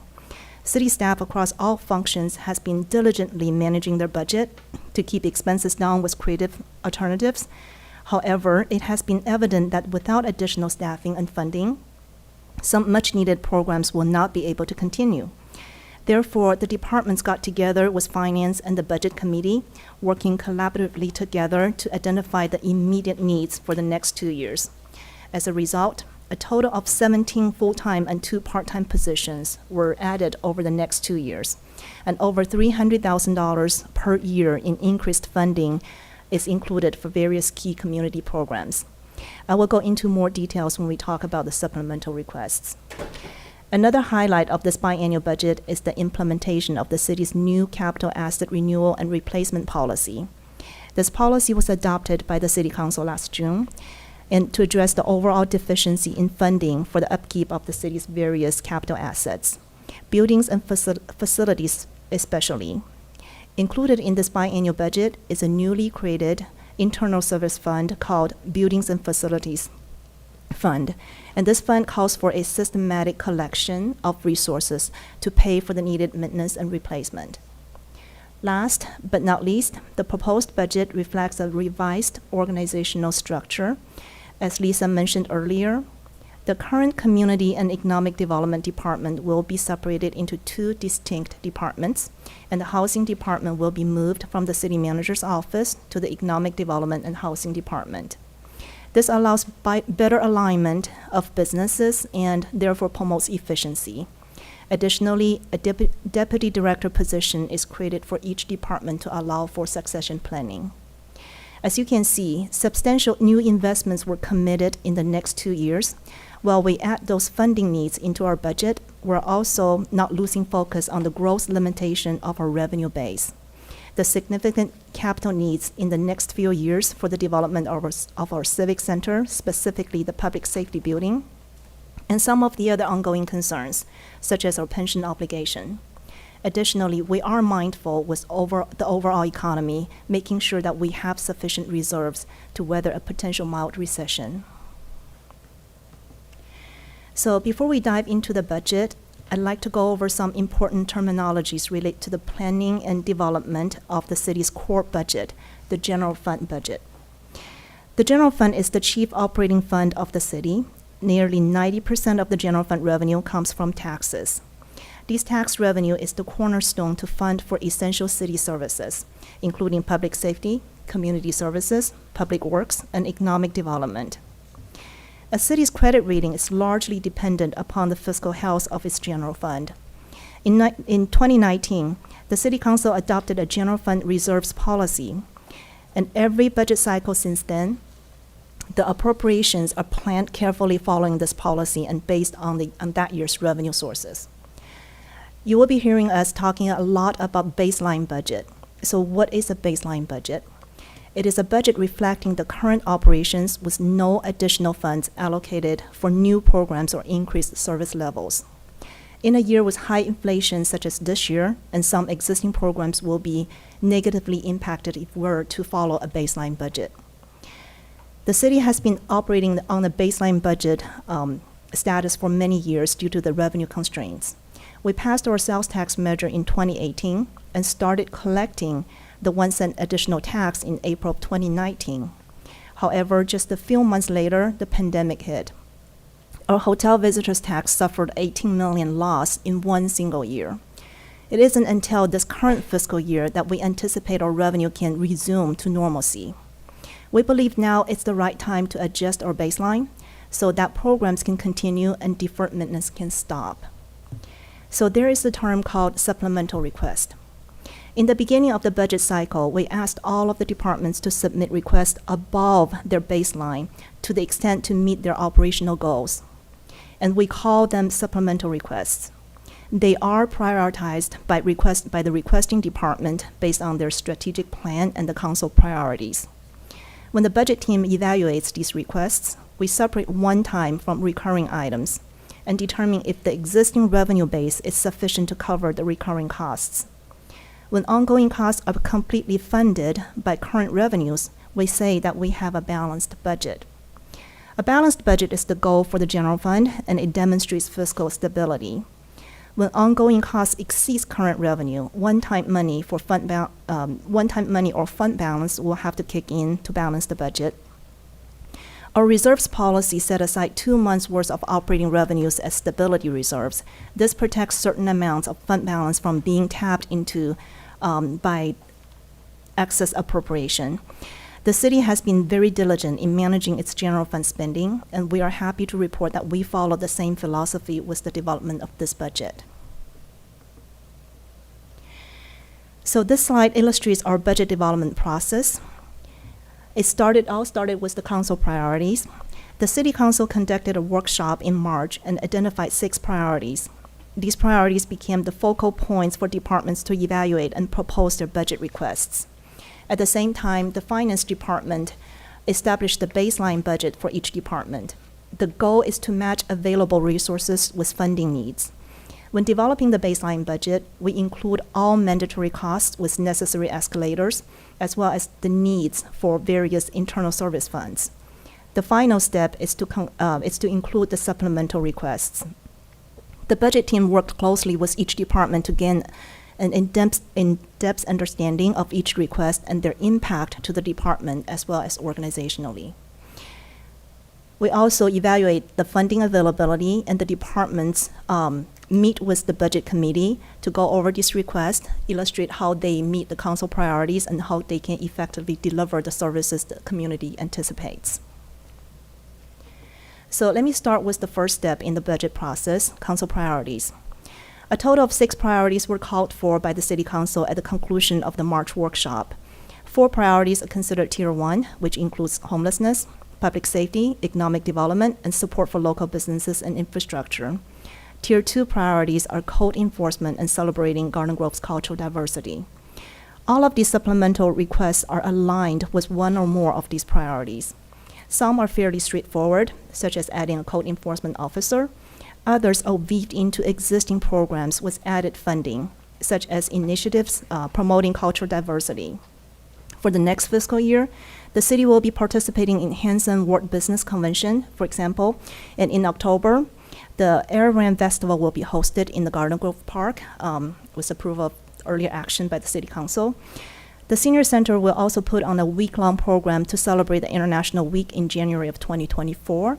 And in February, the community will celebrate the Tet New Year together for the 2nd year. There are many other initiatives staff will be working on throughout the year to cherish our culturally diverse community and make Garden Grove a place that not only recognizes differences in cultures and backgrounds, but celebrate them. Now let's take a look at the second step we took in developing this budget, the general funds baseline. As shared earlier, the baseline refers to status quo budget. We start with collecting the estimated revenues for the next 2 years, focusing primarily on the big three: property tax, sales tax, including Measure O, and the hotel visitors tax. Our estimates were based on the historical data, market trend, and our revenue consultants' projections. Next, we populate our current budget information, adding only known cost increases, such as labor, contractual, and certain mandatory items. No increase in staffing or services. The baseline analysis showed that we would have a surplus of $5.6 million in year 1 and $3.5 million in year 2. These amounts served as our foundation for considering supplemental requests, meaning that we can increase our spending up to such amount without going into a deficit situation. This definitely is a positive news. However, we are still mindful about rising fixed costs, including pension and labor, and we'll always want to compare it to our revenue growth to ensure a structurally balanced budget is also attainable in the near future. The slide here illustrates the revenue and expense trend in one graph, which clearly shows the cost growth is outpacing revenue. The gap between the operating revenues and outgoing costs, which represent the budget surplus, is narrowing year after year. Until the two lines cross, we will not have a structurally balanced budget. We also performed sensitivity analysis to ensure we allow ourselves certain buffer if revenue projection is off. In addition, underfunded status of several of our internal service funds is to be addressed before funding for new programs or initiatives. We have a total of 5 internal service funds. They serve the purpose of collecting funds over the years that are necessary to maintain future operations or replace large ticket items. For example, the Fleet Fund, it charges a fleet rental rate to all user departments based on replacement value. When the vehicle is due to be replaced, needed funds would have been collected throughout the years without causing a negative impact in the year of the replacement. The same idea applies to all other major assets, including building infrastructure. This budget cycle, we created a Buildings and Facilities Internal Service Fund with the goal to fund for scheduled repairs and preventative maintenance. $600,000 was programmed into the baseline to ensure its funding priority. The IT Internal Service Fund has been underfunded in the past decade, causing a backlog of computer equipment replacement. Including a $600,000 per year replacement cost into the fund's baseline will allow the IT equipment gets replaced or renewed in a timely manner. Workers' Compensation Fund ended with a $3 million deficit at the close of fiscal year 2022. When we delivered the audited financial statement to the City Council in February, the Council approved a one-time transfer from the general fund surplus to eliminate the deficit. The deficit was caused by 2 primary reasons. Number 1 is the under-collection of internal service charge over the years to help with balancing the general fund's budget. The second reason is the increased actuarial liability based on the claims and increase in legal, medical, and settlement costs. Included in the baseline budget, we have committed $2 million transfer for 2 years to bring the fund back into a healthy status. With all of that, we are ready to review the supplemental requests. A total of 13 million supplemental requests was incorporated into the next 2 years' general funds budget, among which nearly 9 million is considered ongoing commitment, and 4 million is one-time.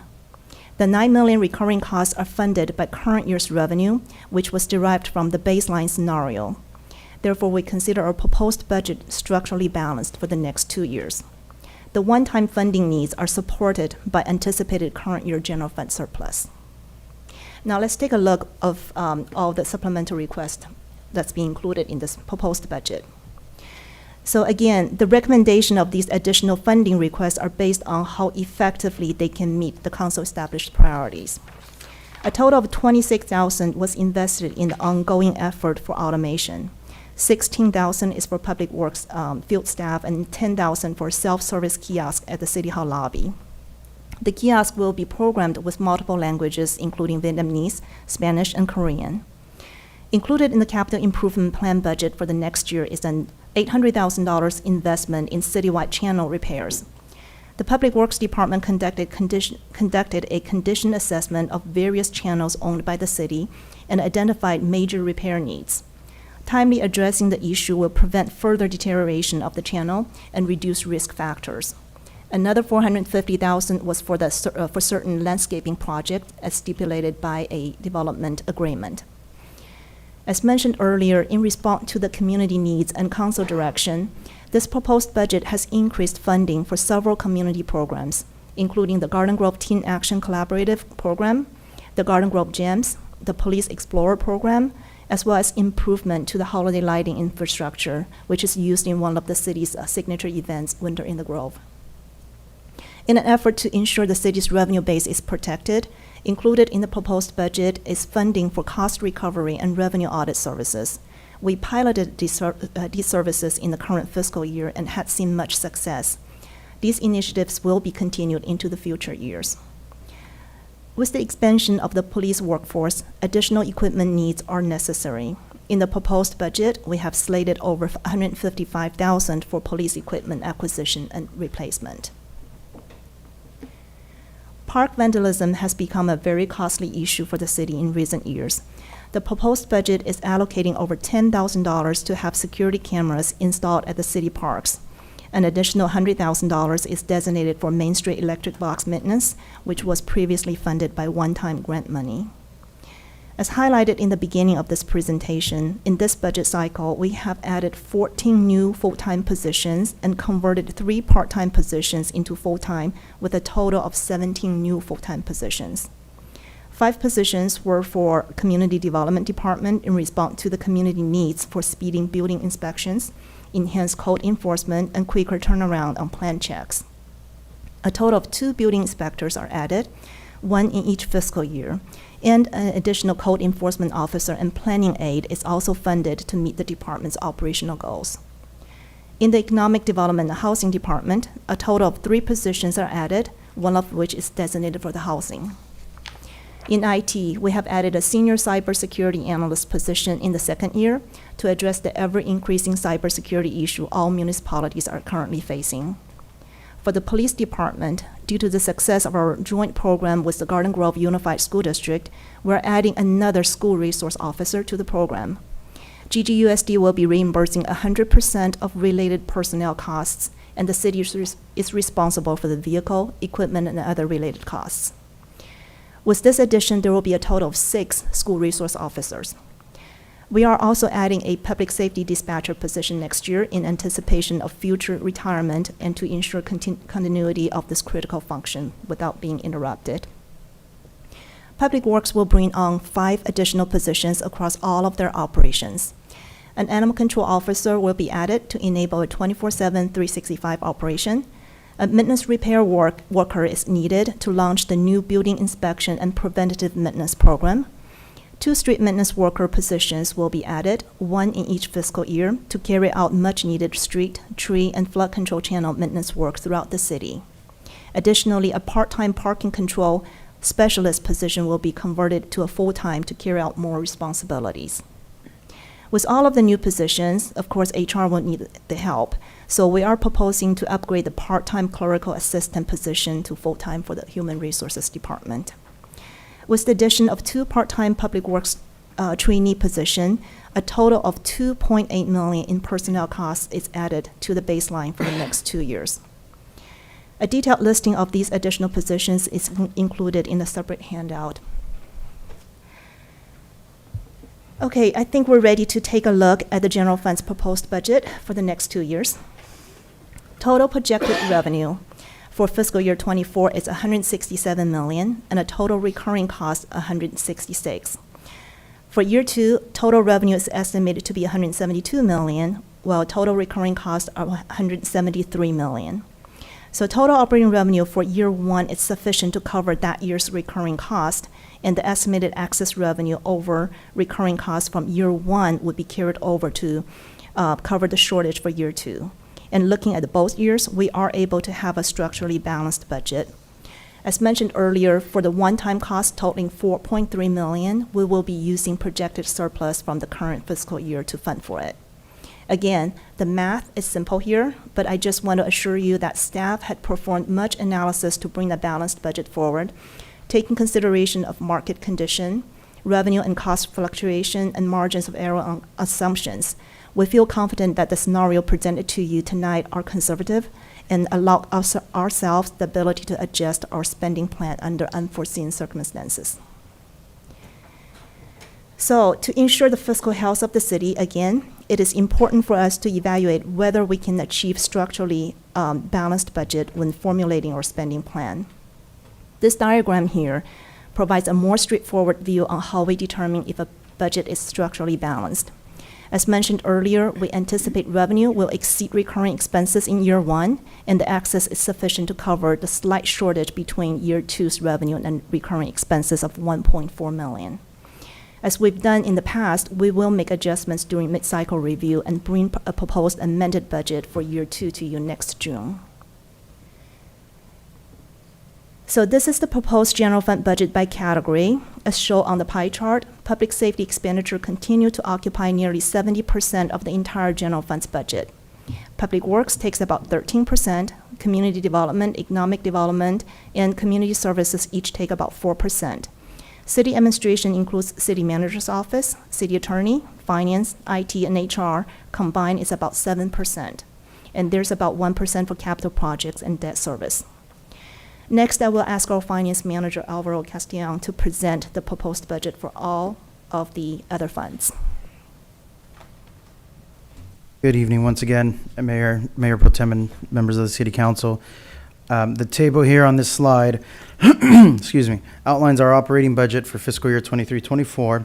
We manage close to 100 different funds, all with different restrictions and limitations, and we've categorized them on this table. There are a total of 7 different fund categories on this table, but I think the underlying theme during this budget process was to maximize all of our resources and invest it right back into our community and our infrastructure, and you see that in every single fund category on this table. Excuse me. And going down to the last line here, we're projecting total revenues for all funds at $321.9 million, total citywide expenses at $381.7 million, and the use of $56.7 million in fund balance for all funds. For fiscal year 24-25, we're projecting revenues for all funds at $338.2, expenditures for all funds at $373.1, and the use of $33.7 million in fund balance for all funds. Switching gears a little bit over to our 5-year capital improvement plan, we are proposing a 5-year CIP of about $170 million over the next 5 years. But what I really want to highlight from this table is that the vast majority of the proposed projects are planned for the next 2 fiscal years. We're planning to invest close to $100 million in CIP projects over the next 2 fiscal years alone. On this slide, you'll see the amounts allocated for each fiscal year by CIP category. The reason why there are decreases in the second year compared to the first is because we will be exhausting some of our one-time sources in 23-24, and therefore leaving less funding available for CIP projects for the second year. Nevertheless, we're still proposing an additional $30 million in CIP projects for 24-25. And the previous slides highlighted the funding for the CIP, and here we'd like to highlight some of the projects that will take place in 23-25. Under streets, we will continue with our arterial street rehabilitation. We'll continue with the concrete replacement program, and we're also making improvements to our flood control channel. Under traffic signal, we're planning traffic signal upgrades at 10 different intersections throughout the city. Over in our park improvements in the CIP, we're planning several park improvements at Magnolia and at the Eastgate Teen Center. We're also continuing with the Woodbury Park expansion and planning some playground equipment upgrades at Atlantis Play Center. Under facility improvements, we're planning the bike corridor improvement project, which will provide us with 15 miles of new bike lanes. We're also proposing the rehabilitation of the Purcell building and the navigation center as well. And for water and sewer, we're planning several water improvement projects and sewer main replacements for the next couple of years.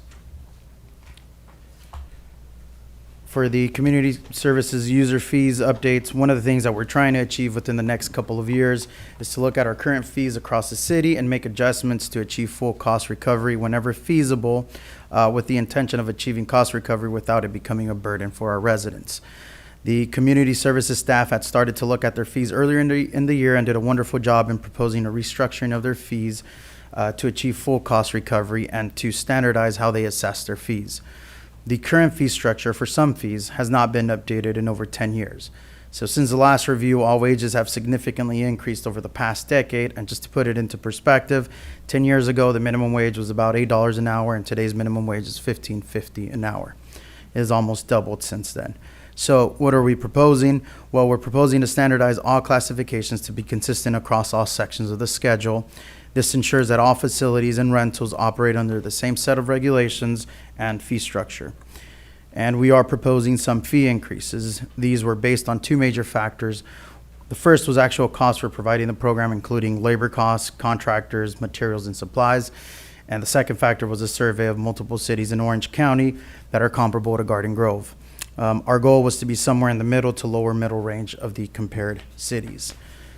So we are proposing some increases in fees for Atlantis Park for private rentals and after-hour rentals only. No increase in daily admission or table rentals. For facility reservations, for building rentals and showmobile only. Picnic shelters will not increase. We're also proposing increases for park reservations, the CMC, sports fields, and sports and recreation center. The proposed fee increases will help in getting us closer to 100% cost recovery for these services.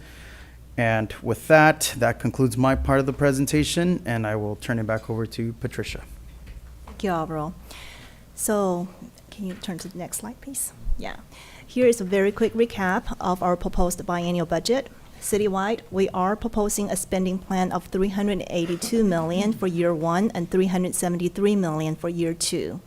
Our total authorized full-time position will increase from the current 555 to 569 in fiscal year 24 and 572 in fiscal year 25. For capital projects, we are proposing a $68 million new funding for year one and $30 million in new money for year two. And again, we are proposing a total of $13 million in additional funding for increased staffing, programs, and service levels to be funded by the general fund for the next 2 years. We are recommending that the City Council adopt 5 resolutions and approve a list of overnight travel and conferences related to the fiscal year 23-24 and 24-25 proposed budget. The resolutions will approve appropriations for those years, set spending limits, amend certain user fees, appropriate fund balances, and reappropriate remaining project balances and encumbrances from the current year. That concludes our presentation. We're here to answer any questions you may have. Thank you.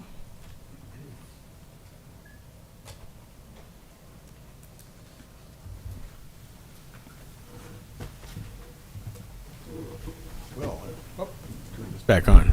Are there any questions of staff?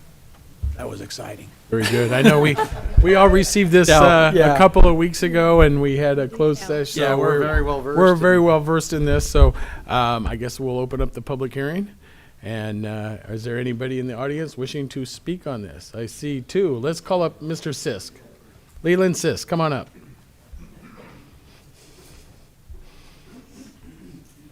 You get to go first because you have the most colorful shirt. Thank you. I would turn it on, but it's too late in the evening. I have one quick question that relates to streets and the sewers. I don't know if you guys are aware of it, but an El Nino has formed. And if you check the appropriate weather sites, the ENSO, and also my personal prediction is from about the end of this November through till about April of next year, we're going to have significantly more rain than we had this year. So I hope you take that in consideration when you're doing the sewers and the maintenance. It's going to be wet, folks. Just count on it. So look it up. El Nino has formed, and it's going to be pretty strong. All right? Just so you know. Good advice. Okay, did Nick, you're Mr. Go ahead. council members. My name is Brian Malley, and I just had on the budget one observation. That's that I don't understand why the paramedic tech's override is not shown and carried as a separate fund. You know, in the resolution, 1674 from 1974 says that it would be used only for this. About the Great Recession, 2009, 2010, the city started raising millions of dollars more than the actual budget for the paramedic. If you look, I've gone through since 1974 up to current, and you know, it got to the point in 2016 we're raising double digit, raising $5 or $6 million more a year than the actual budget was shown in the budget, but there's never a carryover. And so I'm just curious why that is not done. You know, there was kind of a sophomoric thing that was done by the temporary fire chief right when Mr. Stiles became that, showing that 60% of all of our costs were emergency service. They basically took the whole thing, said we got 11,000 calls, you divide this in, 60% goes to here. But the budget had shown, until they stopped showing an actual budget about 2016, that you know, the actual cost was much less than that was being raised, and I've never seen that accounted for. You know, some years it was 5-6 million. You know, we were raising 12, 13, 14 million, and the published budget for the paramedic was, you know, 6 million, 4 million. So anyway, I don't know the answer to that, and because I don't think it should be washed through the general fund, even though it is a general fund tax. I always thought the way I read it, and I'm not a lawyer, was that it was a separate fund that should be tracked and go to provide those services that resolution passed in our grandparents passed. So anyway, that's just my inquiry, why it's not tracked, it's separate and shown in and out for the purpose that it was raised for. Thank you. It's your turn. Members of the council, staff, citizens of Garden Grove, my name is Nicholas Dibbs. There's only 3 of us here tonight giving public comment to this hearing. We live in a city of over 170,000 people. So this, you know, you need to improve the civic engagement process, like I've said, and allow people to call in who can't be here in person, number 1. Number 2, the staff asked the council for questions. Now, Mr. Malley raised some issues. I'm going to raise some questions. It wouldn't hurt after we're done to have somebody weigh in and answer it for the public's interest. It's not a dialogue, it's just commenting maybe on what we've been commenting on. I want to comment on the tree budget. You only have for tree maintenance $100,000. Now, does that include, that's just maintenance? What about adding more trees, because we're in a tree deficit?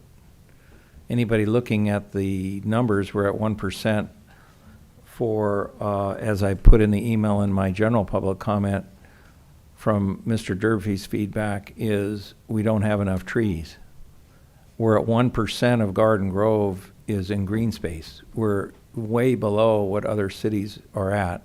So is there money somewhere else, or is that the whole thing? Is that going to include any new additional trees or not, number 1, or is it coming out of another part of the budget? So we need more trees in this city. We have a tree deficit. You only have $7,000 for Garden Grove Teen Action Program, which is not very much. I do think we need to engage our youth more and provide mentoring and intern programs, and also Youth and Government Day, which hopefully George will finally get around to backing, and a youth wellness advisory group or something. But the staff has done an excellent job of putting this together. From the layperson's point of view, it's hard to follow as far as we don't know all the ins and outs. I will ask the same question I asked before on the hearing for the sanitary thing, which is, is there some way of carrying over funds if you don't use them all? Will they carry over to the next biannual budget? Rather than having a situation where city staff and the council feel pressured at the end to use up all the money. I don't know if we ever get in that position, or we're always underfunded anyway. So if there is money left over, can it be carried over as a surplus so that there's an incentive for a department? Okay, we didn't use it all this year, so we get to carry it over to the next biannual budget. If you could maybe address some of these things, after I sit down, that would be nice. Thank you. Thank you. Any others? Seeing none, we will close the oral communications and bring it back to the council. Any questions, comments, concerns, motions? I have comments. Councilman DeWitt. I'm going to save some of what I'm going to say till the very end when we go around the horn. So not everything is going to be said right now, but I'm going to focus on the budget because I am very, very happy that we have a balanced budget for the next 2 years. So off the bat, I want to thank staff, as we always do. Their work has really carried this city, especially coming out of COVID. This is not easy. You see how many cities have gone under. They're in deficit. We're not. So even though I did raise some concern that we have a shrinking budget, we're not going under. We don't have a deficit, even if you factor for any errors. So I'm satisfied with that, and of course we can always go into finer details, but we did in our budget workshop, like George mentioned not so long ago, just about 10 days ago. We sat through about 3 hours, and I'm also very happy with the supplemental requests that are getting filled, especially with personnel. And I know personally we have a lot of shortages in personnel, especially in building, planning, and so on. Right now, if you're trying to book a inspection, you're going to wait 10 days, 2 weeks or more. We want to bring that down to about 3 days or 5 days at the most, and we can't do that without hiring. So what I raised was sustainability, because once you hire, you don't want to fire. And we have it in our budget to hire and retain certain positions, 14 of them, which is a great news. I want to share with the city. We should be celebrating that we have the budget to hire new people and to spend on very needed infrastructure like the channels, improvement in the channels, which is not an option, because if anything happens to those channels, they break and flood, we are going to be in a world of hurt. We're going to be out of many, many more millions than you care to believe. So these are budgetary issues that are being addressed. And if you look at the budget, and we looked at the very same slides that you saw tonight, all 27 of them, and they are very diligently reflect the council's guidelines, including public safety and homelessness. Today we celebrated the groundbreaking of Navigation Center. So our priorities are getting addressed in a very, very concrete and direct ways. Our parks are getting improved. Our streets, we name the streets that are being improved, every single one of them in all the different districts. So yeah, there's a downside that we're not sure if this budget will last into the next 5 years, but at least the next 2 years, we're going to get what we paid for in terms of being able to collect the revenues in the general fund and expend in a sustainable way. And so believe me when I say that we have been very diligent in going over in a fine-tooth comb every number, and I asked a lot of questions of the directors, the departmental heads, and the staff at the last budget workshop. So that's why I don't have questions for them today, because it's all been answered as far as I'm concerned. But I do want to say that I like that we need more trees, and I want that in the supplemental request. So please address that. If we can find a budget to plant trees, let's do it. I'm all for trees, okay? So that's a good point. And the other questions that were raised, answer them. If you have the answer now, give the answers, or come back with the answers for us, because I see everything, all the points that were raised tonight, very, very valid. very valid. Thank you all. Any more comments? Yes, just really quick. We did talk about this when we review with the council and the staff the other day. But I just want to say a quick thing is that thanks to the staff for putting the report together. It was very clear and concise. And for a new council member, I was able to follow. And by when you look at, you just see appreciate so much for our staff. They actually spending very conservative. So when you look at it, you just make you feel very confident about our staff and where we are and where we're going. So thank you so much. That's it for me. Councilwoman Nguyen. Sorry. Just two comments. One, thank you to staff for all the work that you put into this, to all the directors that provided their items and helped support Patricia's team in creating the budget for us. And then my second comment is thank you for the edits to the handouts. I appreciate that. They look great. Thank you. Not sure I'm really adding anything new. I just kind of to nutshell a little bit. It feels good to be approving a structurally balanced budget. We have strong post-COVID recovery in our tourism visitors tax, which is really important. Creating some much-needed positions, code enforcement, animal care mean a lot to me.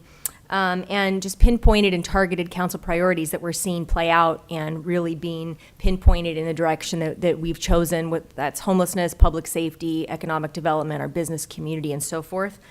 And it's nice to see those things being executed. So to Patricia and your team, thank you so much for this presentation, for I think pinpointing and just laying this out in a way that is quite refreshing. We can understand it, digest it easily. I know how much work and time and effort goes into this, so thank you very much for all of your hard work. I just thank you for that. I like your comment. It's simple math, simple math.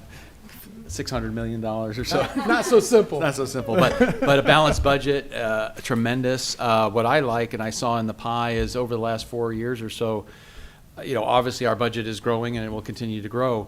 But the public safety aspect, which is the main purpose of the city function, has actually, we've done more in the community and other stuff in our budget percentage-wise, and our public safety has actually gone down a little bit, even though we're spending more money, but we're able to use that money in other areas to do things in the community. So that's one thing I really like. But thank you for this. It's our second presentation of this in public. So looking forward to passing this 2-year budget. Thank you so much for all the hard work. Yeah, I'd like to chime in. For the first time since I've been on this council, infrastructure raised into a tier 1 category for our council priorities. I'm really grateful for the rest of the council to go that way.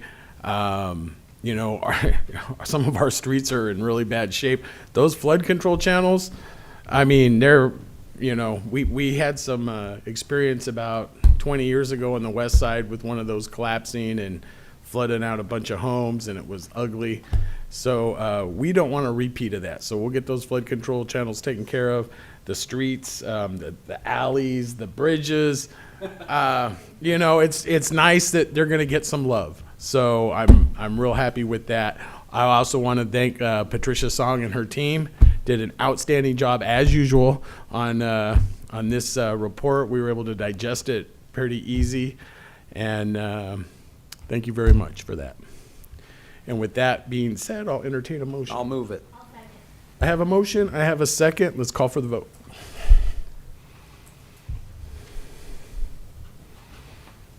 Motion received, 6 yes votes. Oh, they got me fixed now. Good. Okay.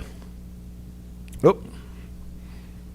We are going to move on to 6A, and I am going to pull that until next meeting if we can, so Mayor Jones can make his appointments. Do I need to move that, or can we just pull it? No, it's just continue. to Okay, next we'll meeting. continue 6A. Item 7A.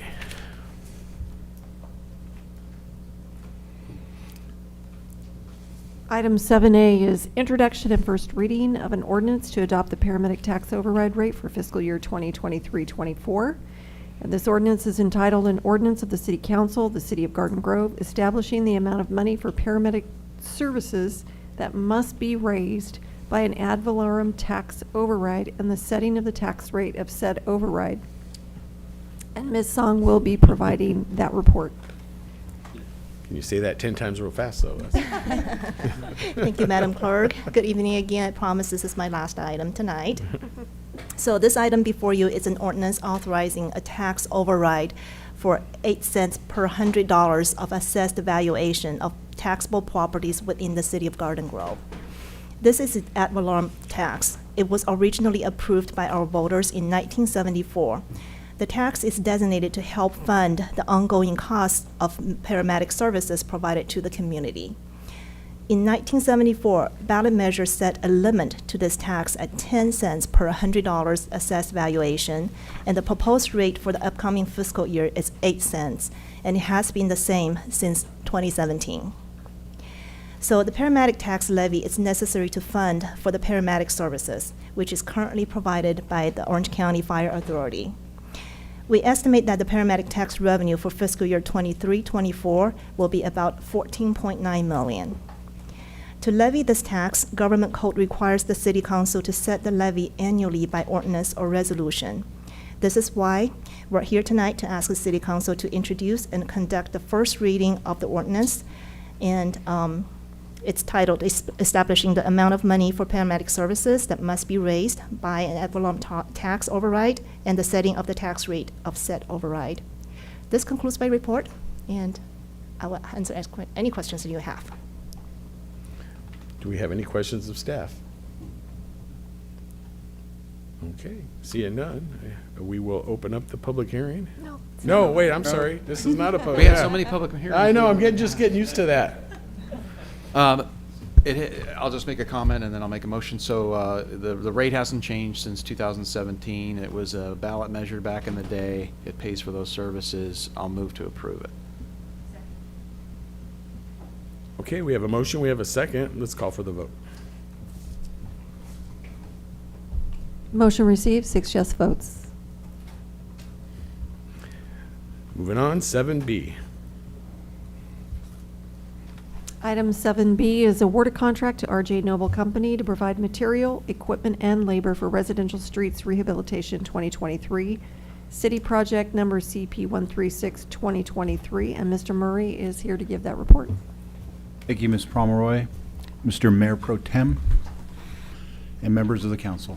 Tonight, City Council is being asked to award a contract to RJ Noble Company to rehabilitate residential streets bounded by Orangewood to the north, Chapman to the south, Magnolia to the west, and Gilbert to the east.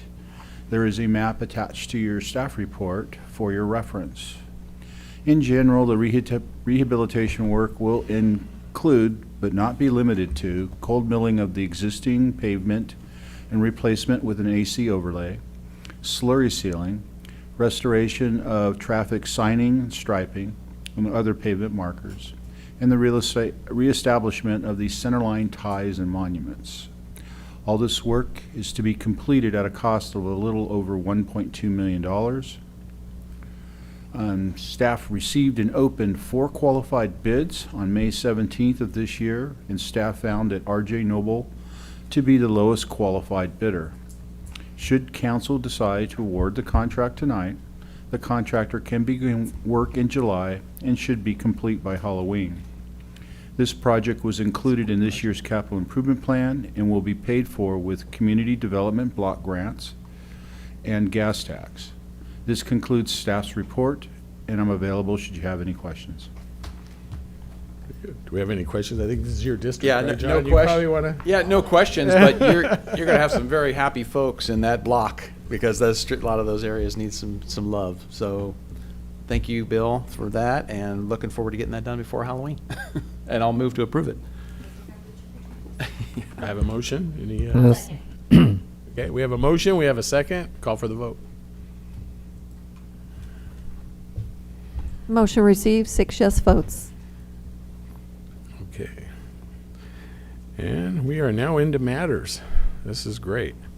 So we have an update on the Civic Center revitalization project. Good evening, Honorable Mayor Pro Tem and members of the City Council. We have our consultant for PFAL, Ms. Caroline Judy, and our interim Community and Economic Development Director, Craig back to provide an update to the council on the status of our Civic Center revitalization project, which is our P3 project for our public safety building. Good evening, Mayor and Council. Happy to be before you tonight to provide you with this update. The short part of the presentation is that we're on track, and we're looking forward to getting a RFQ released to the development community for this new project. Caroline is here. She has been working diligently to put together a number of specification documents that will be included in that RFQ, and she's going to go through this presentation for you this evening, and will be available to answer any questions once she does it. Caroline. Thank you very much, Council. Good evening. Nice to see everyone again. I know it's been a long meeting. You've had budget, so we're going to try to get through this quickly and get to your questions if you have them.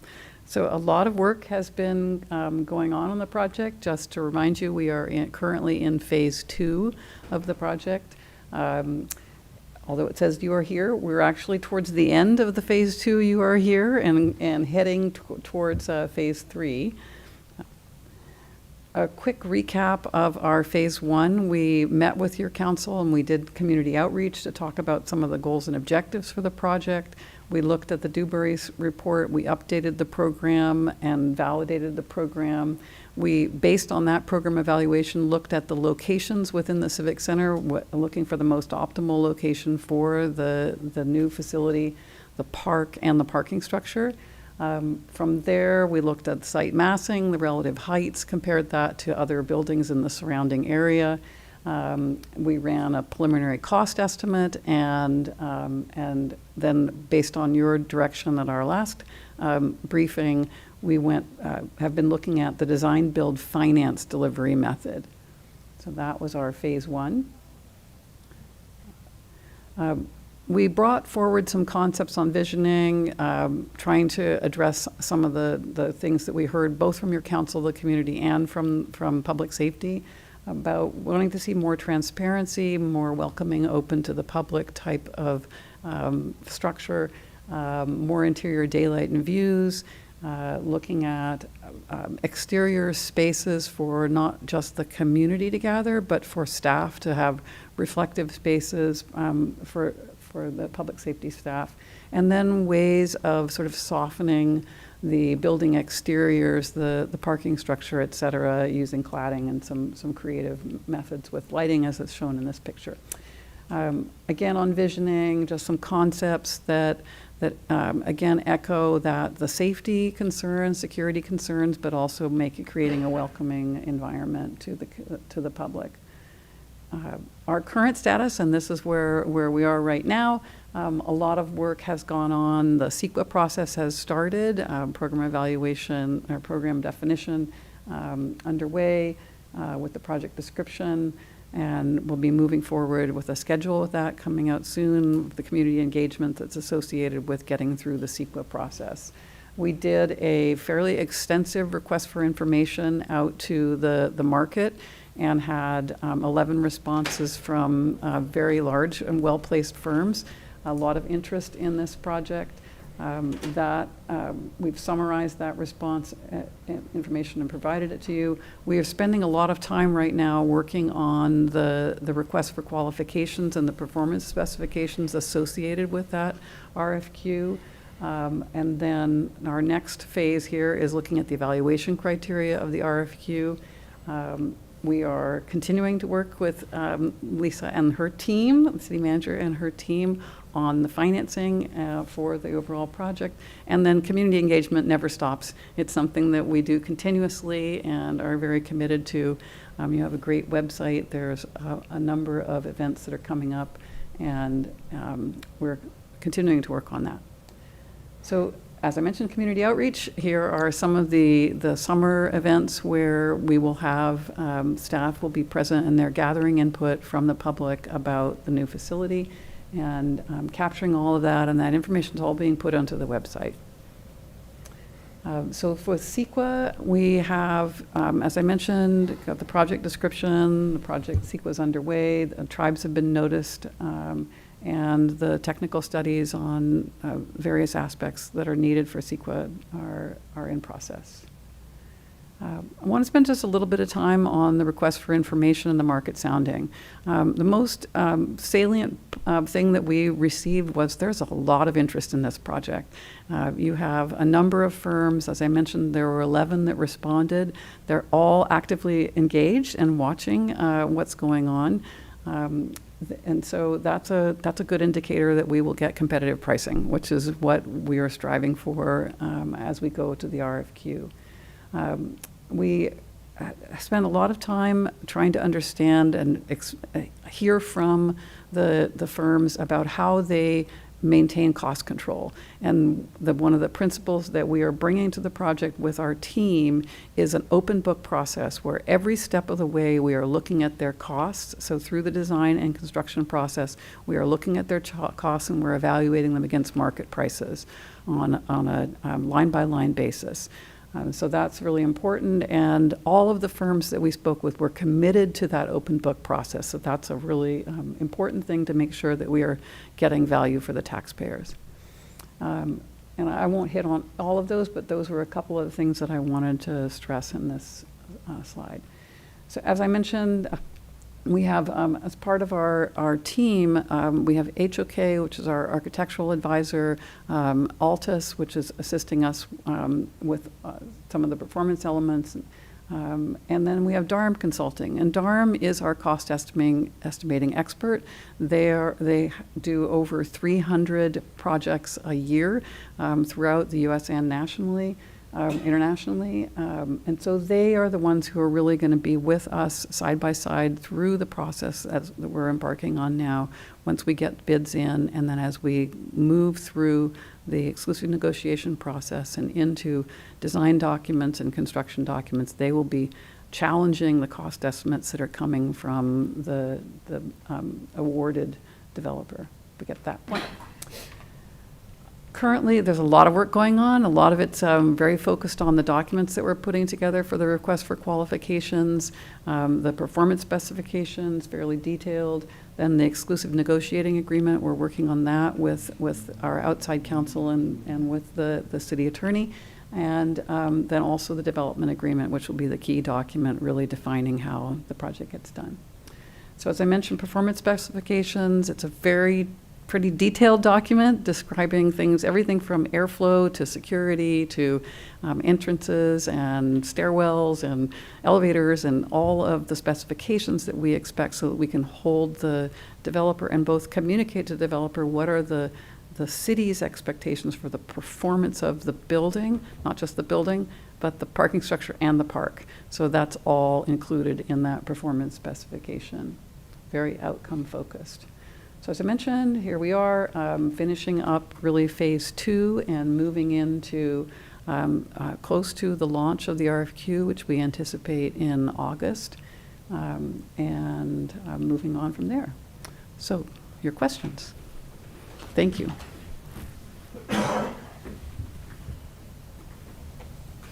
Any questions? Councilman? Thank you very much. Just a few comments. I know it's really early in this part and we're not quite at that phase, but I'd like to mention it now so it's something we're thinking about as we go through the RFP and make our selections. I'd like to just maybe throw out that we should be giving extra brownie points for folks who can make considerations for special accommodations for our wonderful canines. So some dog friendly spaces in the PD building, and then also making sure that we take into consideration the different types of employees that we have. And so I'd like for us to not lose sight of like lactation rooms, for instance. I know we have young women that are officers and that work in various departments. So making sure that we create spaces when and where they're going to need them. So just wanted to flag that. Thank you. Thank you. To Councilmember Kim Nguyen's point, the lactation rooms, I appreciated how a lot of them were close or in or nearby the women's locker rooms. And I found that to be helpful and just more supportive and just a safer, maybe less stressful space to do that. And also the care for young children as well that maybe are waiting or just those spaces, those safe spaces for young children and families. That was also, I thought, meaningful in the tours that we've taken recently. In the presentation tonight, obviously outreach and education is near and dear to my heart, and I appreciate the fact that it looks like you have a robust schedule here of concerts and movies and different community events. And looking at these journal entry stickers, I know for someone like myself who's lived in and around the Civic Center Park pretty much all my life, I didn't really go too far. And so that park not only has memories for myself as a child, but also with my daughter. And so those memories are just weaved into sort of the fabric of my life. And I know that for those that live in and around this area, they are for them as well. So to have a sticker that says my best memories of this park, and to be able to really capture that heart and soul of what people are feeling and what that area meant to them, to then be able to take that into this build and just kind of memorialize those feelings, I think is really important. So I appreciate the sensitivity to that. Thank you very much. Thank you. Yeah, thank you for the report. I'm really satisfied with the production so far. We're very early, but I am really satisfied with the tempo and how we're pushing forward, and the community engagement and looking at other facilities that have been built recently. Making sure that we do it right, because we got one shot, for the next 50 years probably, and just make sure it has a little extra space for future and to accommodate all the people that are going to work in that building and visit that building. Really excited about it, so thank you very much. Thank you. I'll be brief. First off, I hear good news that we're on track.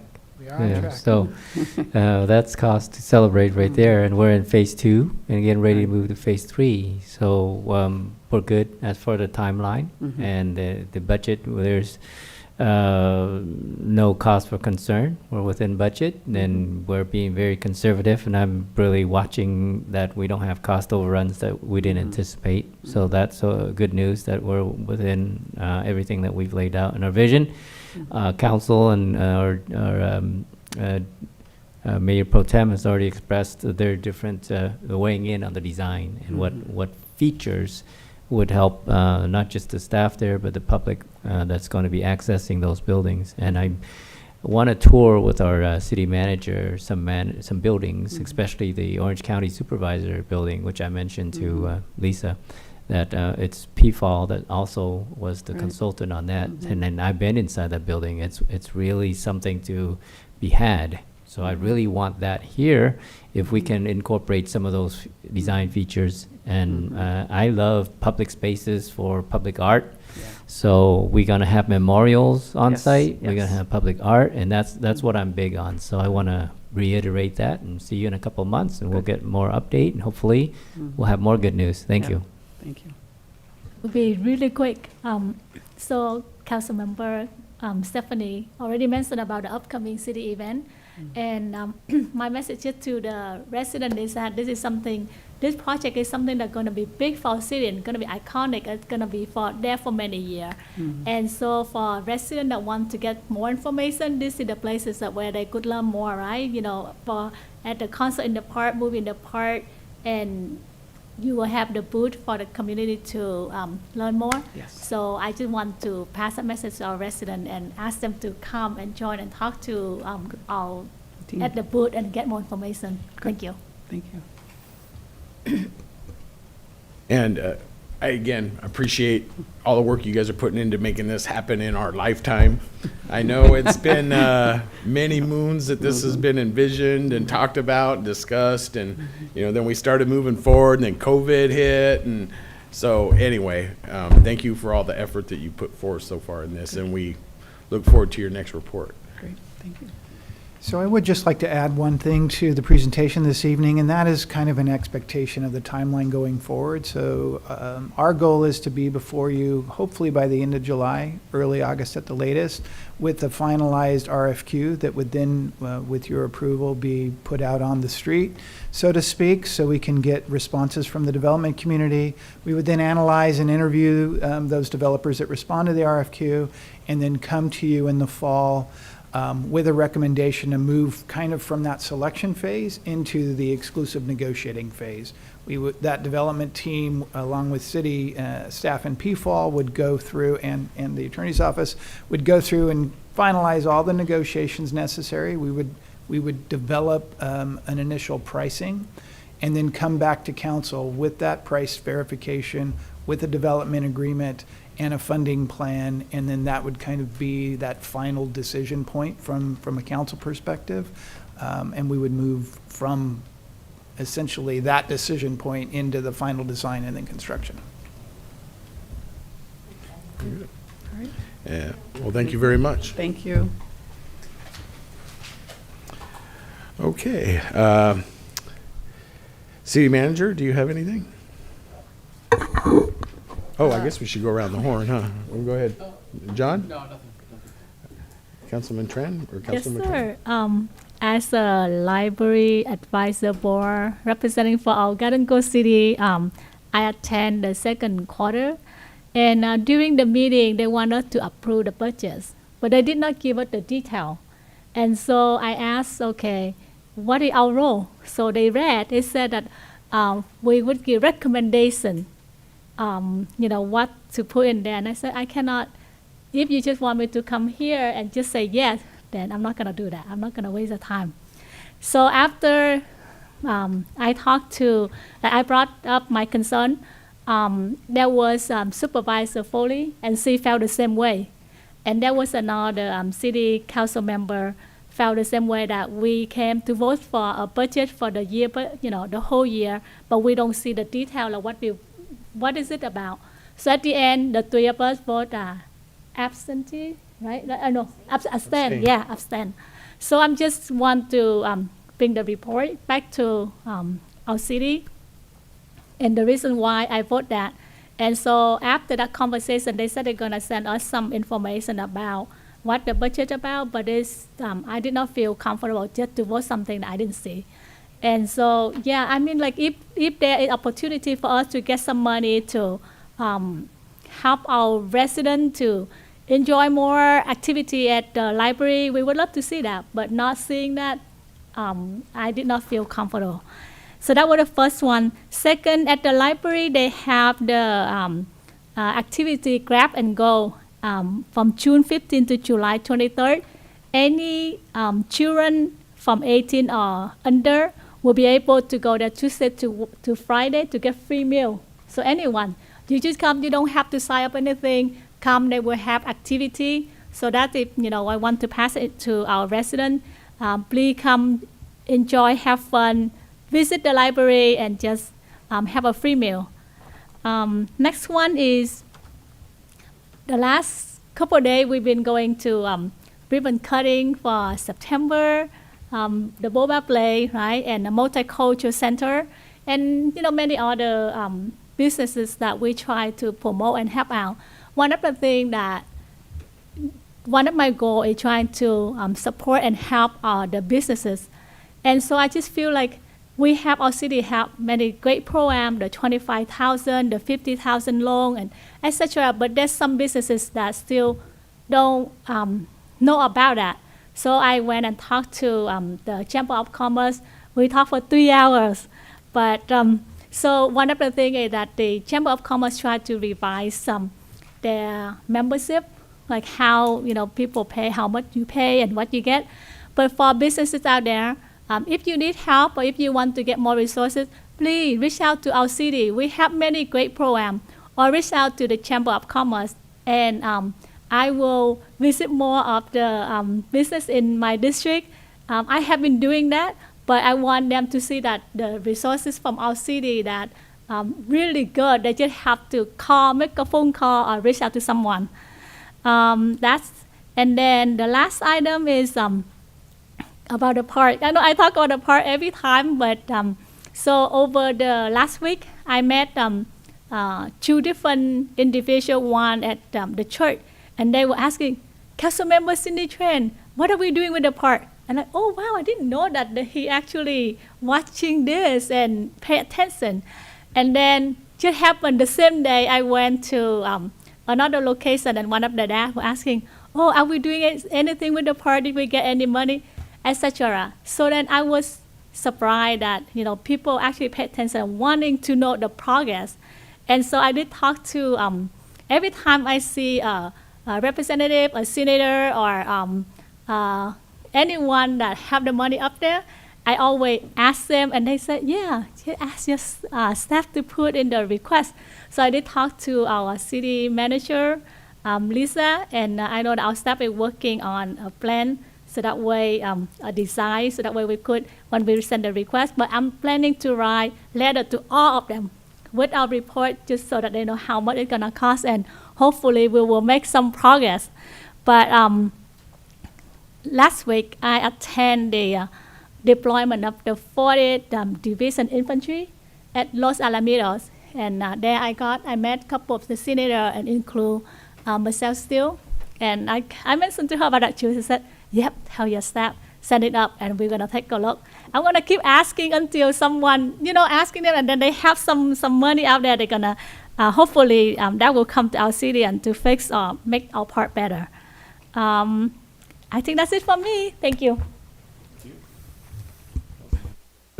Thank you, Mayor Pro Tem, distinguished colleagues. I need my full 3 minutes to wrap up tonight, so please humor me, because I know the meeting's getting long, but I consider tonight's meeting one of the most important meetings that I've been to, and the votes that we've casted tonight is very consequential.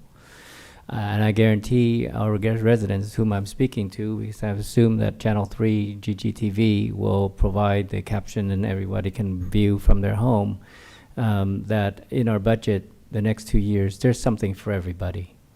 I'm so proud of that budget. There's something for everybody. You will see it come up in the streets, in the buildings, in the infrastructure, with the Navigation Center, which we celebrated today, groundbreaking. I'm very proud of that. It's a Tri-City collaborative project. We were all here at that event, and with our the fellow councils in Westminster and Fountain Valley. So shout out to them, and congratulations that we got this far. And the next couple years we'll be celebrating even further, and that's one of our priorities, to solve or help resolve the unhoused issues in our cities.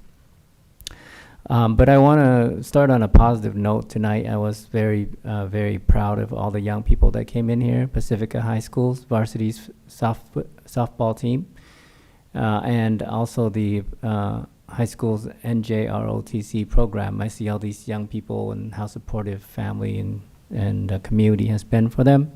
And I see them as future leaders that's going to lead us into the next 20 years. And they're going to replace us, hopefully, people that we have recognized in the spotlights. But I also want to recognize two other events that I went to, and Cindy was there. The Orange County Multicultural Center. They had a grand opening over the weekend, and it was wonderful. I saw some of the best people. They're activists, they're volunteers, they're people who put out their time to serve our community. So I was very, very honored to be there in their presence and to meet all the people at the Orange County Multicultural Center. So congratulations to their opening, and hopefully people will come and access their service as well as volunteer there. The other event that we went to also on the same day, and city manager was there, was September Cafe. And it's a local business right on Bolsa. And don't forget that Garden Grove City has a border on Bolsa. We extend all the way down there, and in fact, McFadden in some areas, which actually I represent, District 4. So I'm very proud to see September and congratulate them and their owners for a very, very festive grand opening. They had lion dancing and everything, and treated everybody to snacks and ice cream and so on. So a shout out to them. Very big congratulations. But tonight I want to talk about a little bit more about Little Saigon, because we are on the border of Bolsa. We are part of Little Saigon, which was kind of recognized, I wouldn't say founded, 35 years ago. And there was an event this weekend to recognize at least the hanging of the signs of Little Saigon. It used to be Little Saigon next exit. Now it's Little Saigon next 3 exits. Well, at least one of those exits is Garden Grove. So we are very much at the heart of Little Saigon, and we need to be celebrated, and we need to recognize that we are home to Little Saigon, Vietnamese refugees. Councilwoman Kim Bernice was there. Our very distinguished councilman from Santa Ana was there. And Cindy Tran was there, as well as our city manager, and represented us very well at that event. But tonight, I want to thank the people who came in to pull permits, or at least get our vote on the Asian Festival, Arirang, and the Orange County Korean Festival organization. And I know they have all their paperwork together. They have their licensing. They're going to provide proper insurance and so on, and we voted to support them. And I want that kind of collaborative project to continue.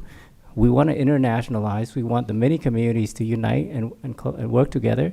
And I also want them to invite the mainstream and everybody else. We want to be inclusive, so we're not limited to any community group, and that is a very good development that I see is very positive in our city.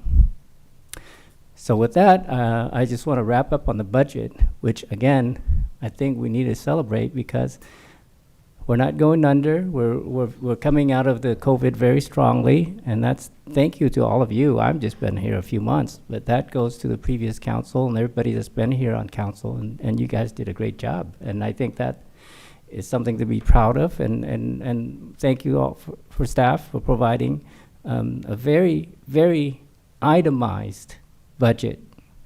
And I would say when I ran for office, I ran on transparency, accountability, and fiscal conservatism. All three of those things I find in our budget. So that those things, I think everyone here can be very proud of it. And we can take credit for some of that, but it's mostly staff. We have been very transparent, accountable, and conservative in our spending. So I want the audience take that away tonight. And also, I agree with Nick that we should create the conditions so people can appear by video. If they're not here, give them the 3 minutes. Or phone. So let's do something about that. I've been long enough tonight. Thank you, everyone. Thank you very much. I'll be brief. On Friday night, we celebrated the 25th anniversary of the Garden Grove Community Foundation. I've been on the foundation board for several years, and I'm currently the vice president. I'm very honored to sit in that position. And we celebrated all that the foundation has done through the years, looking back and where we're headed. The foundation has done so many incredible things for the community, giving back, their strong leadership and vision to enhance the quality of life in Garden Grove.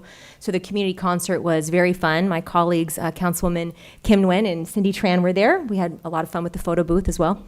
And it was just a great night overall. It was great to see so many residents of Garden Grove out celebrating not only the foundation, but just a great concert and a great evening at the Garden Amp in our city. And the Community Foundation actually is who puts on the summer concert series. And so I wanted to make mention of that and let everyone know that the first concert to kick off the season will be on the 22nd at Garden Grove Park. And then from there, we will head to Main Street and then over to Eastgate Park. So it'll be a great summer of concerts. I think this is one of our best lineups ever, quite honestly. So you can head to our city website, ggcity.org, or the Community Foundation Facebook page to get all the concert dates, and hope to see you there. Thank you. Councilmember Nguyen. Thank you very much. First item I have is I've been receiving, again, additional complaints regarding the freeway pedestrian overpass between Harbor and Fairview. I've driven past and I've noticed that there are some tents that are there. I know that that is most likely Caltrans' responsibility, but I'd like for us to continue to pester them about that. The other one I have is a complaint from several residents on Garden Grove Boulevard and Simon Street regarding parking. I'm being told that there are individual households who have several cars parked on their property and on their grass, and also taking up street parking. So if we can look into that, that would be great.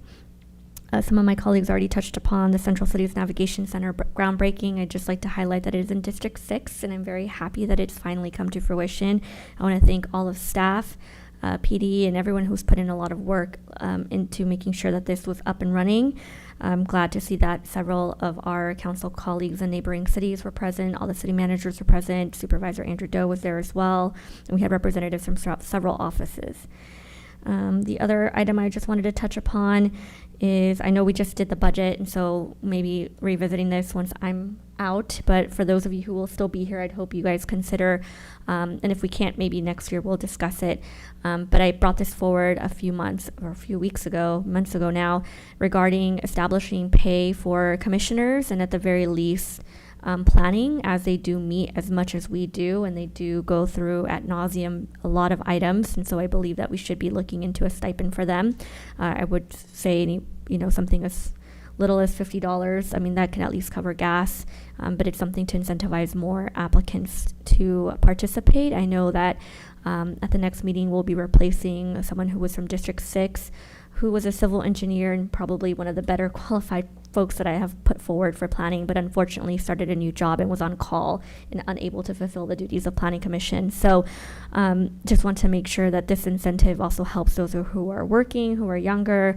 Not everyone is retired or has flexibility, and so this would be helpful to them. And also a comment just that I encourage staff and our new council members to really take time to prepare on routine items. Most of us have been here 7 years, some of us 4, and some of us only a few months. But in regards to some of the items that were spoken about earlier, I know a few years ago when we were in the pandemic and operating out of our our larger rooms, the issue regarding noticing in multiple languages and preferred language was addressed. And so that is why now we have a lot more robust programming there. And it was part of the contract that we signed recently with Republic Services. And that was maybe a year and a half ago. So I know it's easy to forget, but these particular items, we don't get very many public speakers all the time. And so when we do, I think it's something that staff should flag and make note for next ongoing years, so that we have that in the back of our mind moving forward when these same issues come up. Because it's something we did address ad nauseum at that time. I remember there was confusion because folks were talking during council public hearing or oral communications, and council members forgot that that was a public hearing item during sanitary. So I remember that meeting vividly. And lastly, happy birthday to Councilwoman Klopfenstein. So we'll go down to mine. I just want to also wish Councilmember Klopfenstein a happy birthday. 21 today. Yeah. This weekend. Oh, yeah. That's it. So I had to go out of town this weekend to celebrate my stepmother's 80th birthday. Had a big party up in Fresno, and so I wasn't able to attend the Multicultural Center event. However, it just reminded me of the program I started a few years ago for all Garden Grove residents. Once you hit that magic age of 80, and every 5 years after, 85, 90, 95, 100, 105, 110, 150, however, please send us, your council members, an email, name, birthday, address, and we will make sure that the city sends you out a certificate recognizing this. It's a senior recognition program that I started about 4 years ago. And it's still on the books. If anybody wants has a mother or father or grandfather or somebody in town, and they're in that category, please send us an email. And you might even get your council member to show up with the certificate and hand it to them. So with that being said,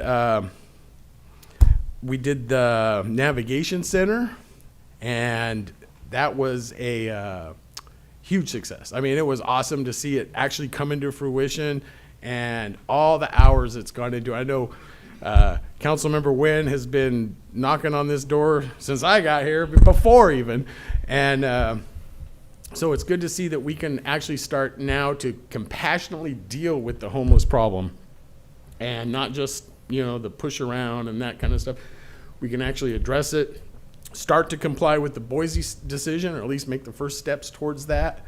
And so it'll be nice once it's up and running, and hopefully that'll be fairly soon. So we broke ground on that. And I know we generally just go around once, and I know you like to hit it a couple times. Yeah, I'm sorry. Please give me 30 seconds to circle back. I'd be amiss if I didn't mention this, which we all will also participate in the Brookhurst Place 2, groundbreaking for Phase 2. So if we don't mention that, I'd feel like we pass up on them. So we did celebrate the Phase 2 groundbreaking of Brookhurst Place. met Mr. Kam Sang of Kam Sang Company and his Pan Construction Group, as well as other developers who was there on the project. And we had a shout out to our staff, building and planning division, and everybody who contributed to the Booker's Place. So congratulations on groundbreaking of the phase 2. Also, I want to remind our city manager and her A-team is that when I came on board, I promoted, I called for internal promotions. So I'm going to stick to my gun and ask that we continue to do that unless there's any really persuasive reason we should go outside of the city. I'm all for internal promotions because I think our staff is doing a wonderful job. So I want to mention that before we close tonight. Thank you, George, for allowing me the time. And lastly, let's pray for our mayor, Steve Jones, and any family emergency, because I miss him as much as you do a good job here. I have to say I miss Steve, and I wish him the best, and that he will overcome any issues and come back to us soon. Prayer for Steve Jones and his family. Thank you. City Manager. Thank you, Mayor Pro Tem and members of the City Council. I just have a couple announcements. It's just a friendly reminder that we still have openings available for the Workforce Activation and Readiness Program Workshop on Wednesday, June 28th from 9 a.m. to 12 p.m. at the CMC. WARP is an employment development program that provides tools and skills needed to secure and maintain a gainful employment. The workshop also includes service provider presentations from OCAPICA, Stand Up for Kids, and a partner presentation from our LAOC Building and Construction Trades Council, a Q&A, and a resource fair.